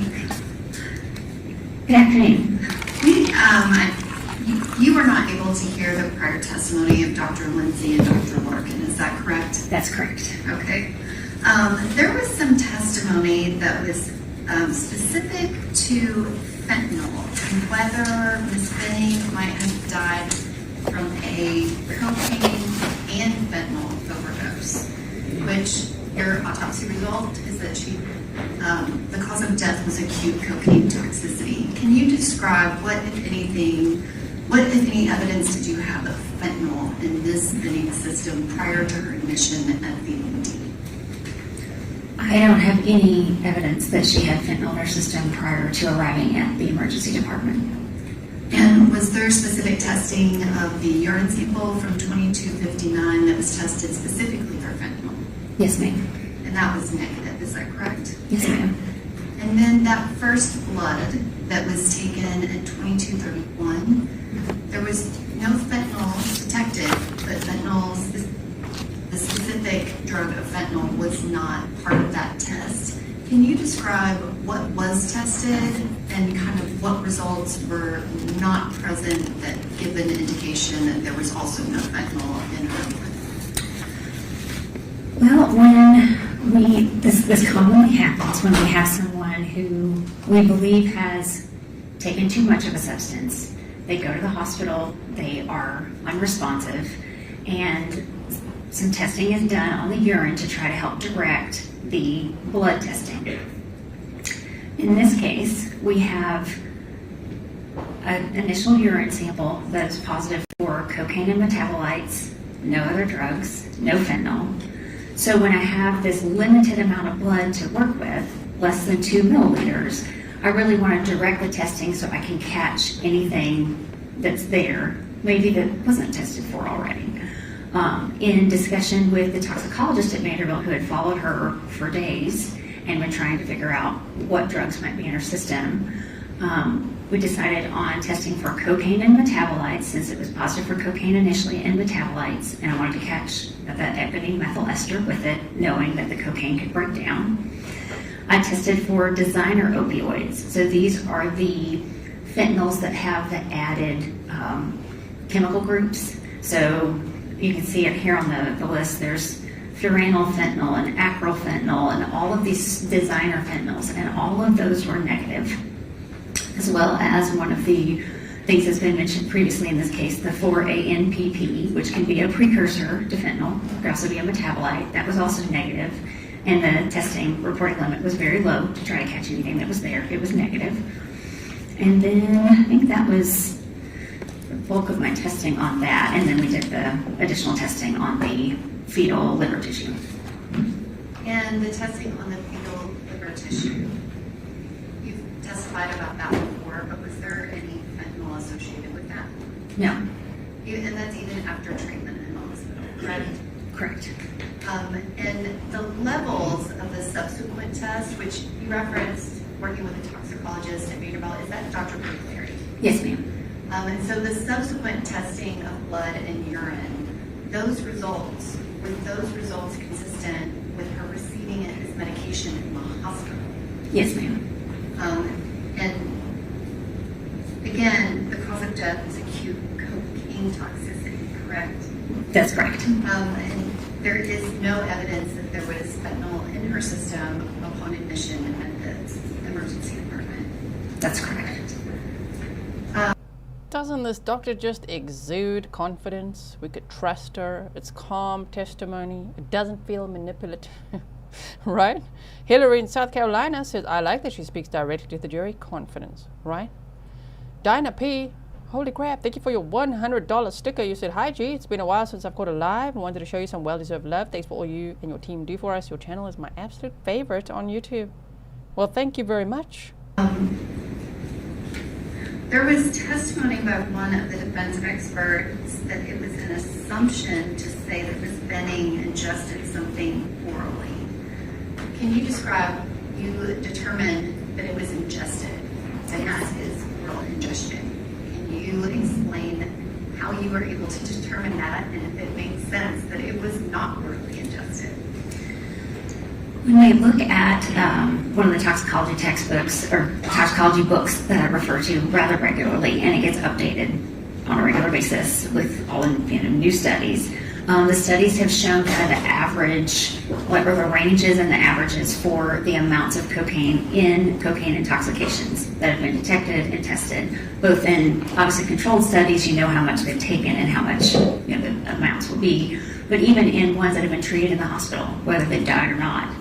And the levels that we see in Ms. Benning's blood are pretty much in oral ingestions. So your nasal insufflation or snorting, your IV injections, you don't have this level in those sorts of cases. You really see it in the thousands like this when they've ingested it orally. Which, that's part of that oral ingestion is because that level is so high. Is that correct? That's correct.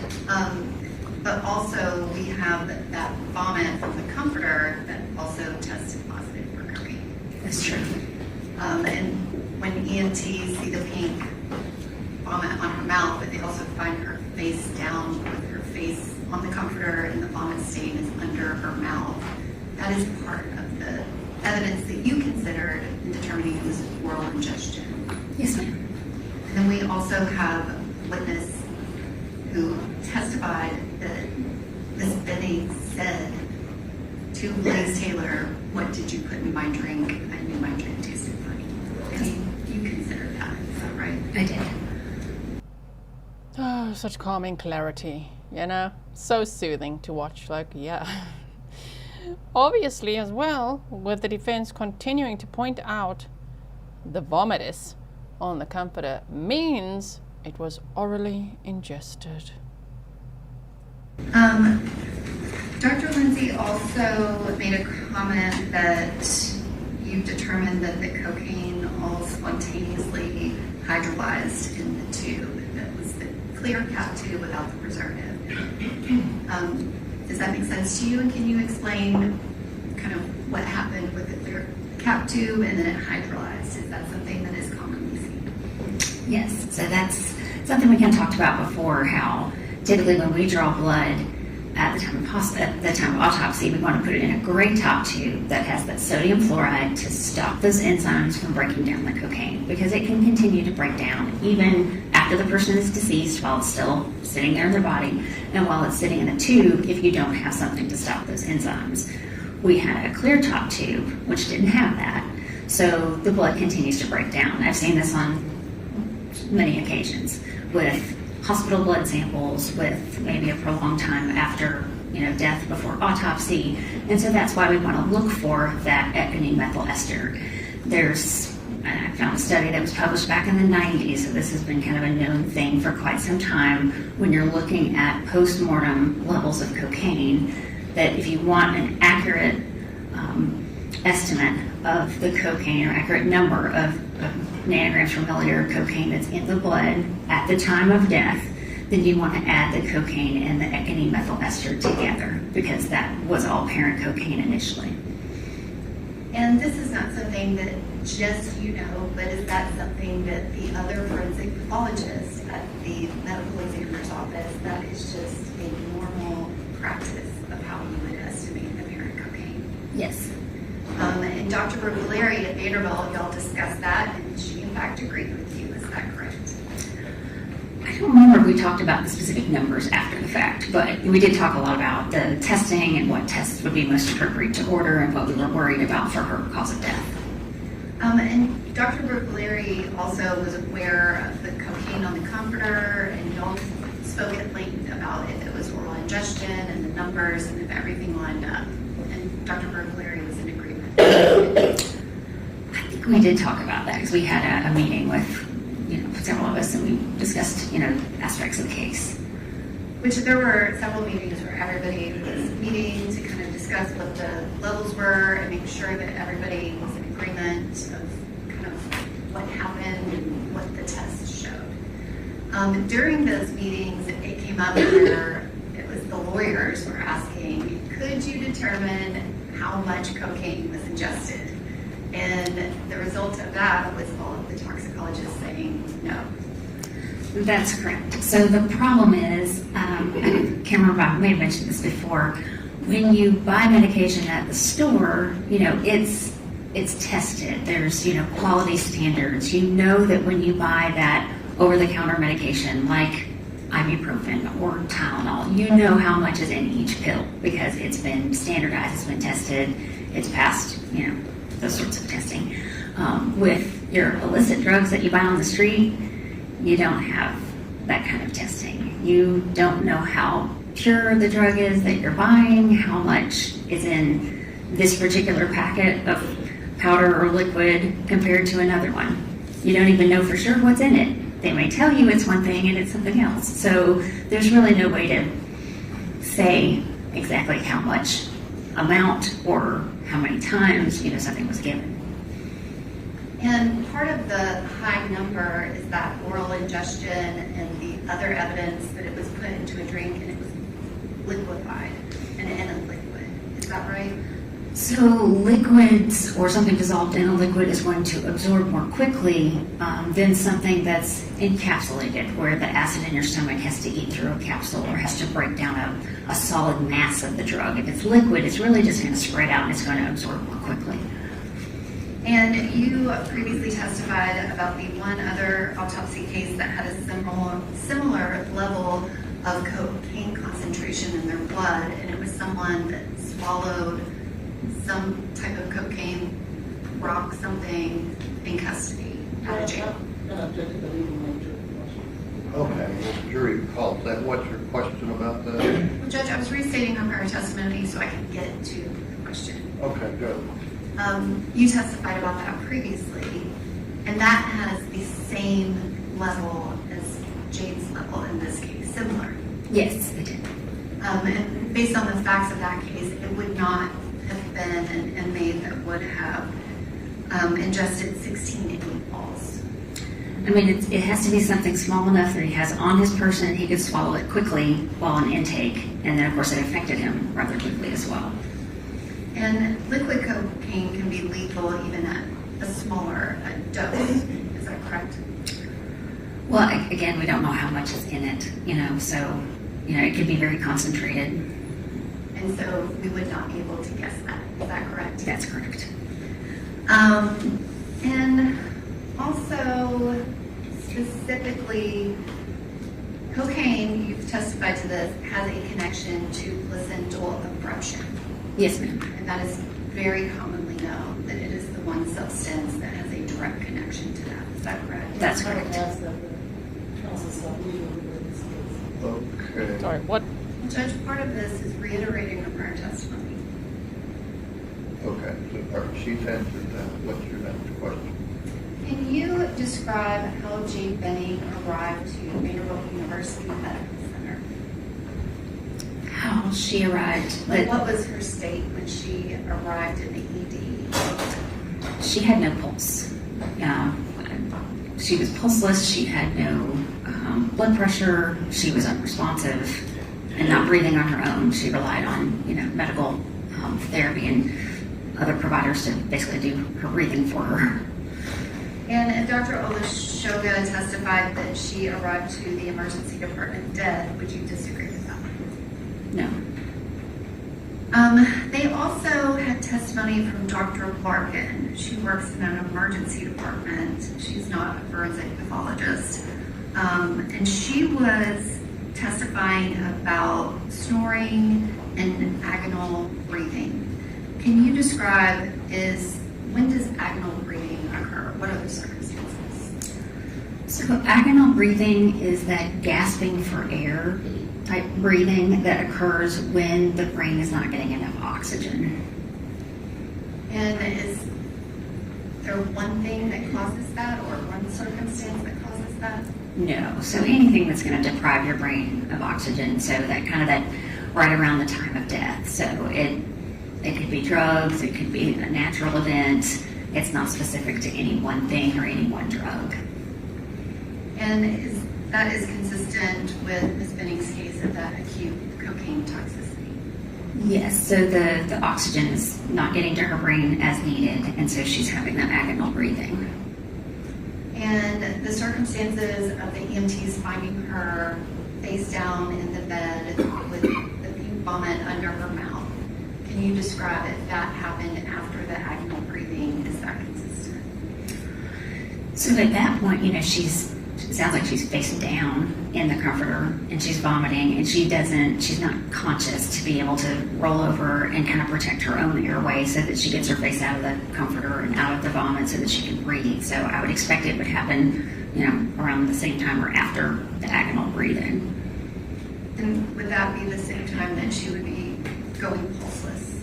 Yes, ma'am. There was also some tests. And Blaise was there the whole time. Not helping, from what we know. Face down. She was found face down. Oh my word. Testimony related to someone who has consistent drug use. Was there any, if someone is using drugs consistently on a daily basis, do you find signs of kind of physical indications of that at autopsy? There are things that we can look for. If you have someone who's smoking a drug, they may have more of that kind of black deposition in the lungs from where they're a smoker. We can look for if they're snorting it and it's something like cocaine that's going to constrict the blood vessels and could cause damage to the tissues. We can look for any sort of holes or damage to the nasal septum, the little dividing thing right that divides the two sides of your nose. We can also look for if they're an injection, if they inject their drugs, look for needle marks, needle tracks where they've injected repeatedly to the point where they've scarred that vein, and they often have multiple needle puncture wounds over that as well. So there are physical signs that can be seen at autopsy that indicate the manner of use? Yes. And specifically to Ms. Benning's part, there was testimony that the focal myocyte, is it hypertrophy? Thank you. That was indicative of long-term cocaine use. I see scattered myocyte hypertrophy in many cases that aren't related to cocaine, that it's more of a natural cause of death, so I don't think that's specific to cocaine. And did you have any evidence whatsoever that Ms. Benning was a cocaine user ever? No.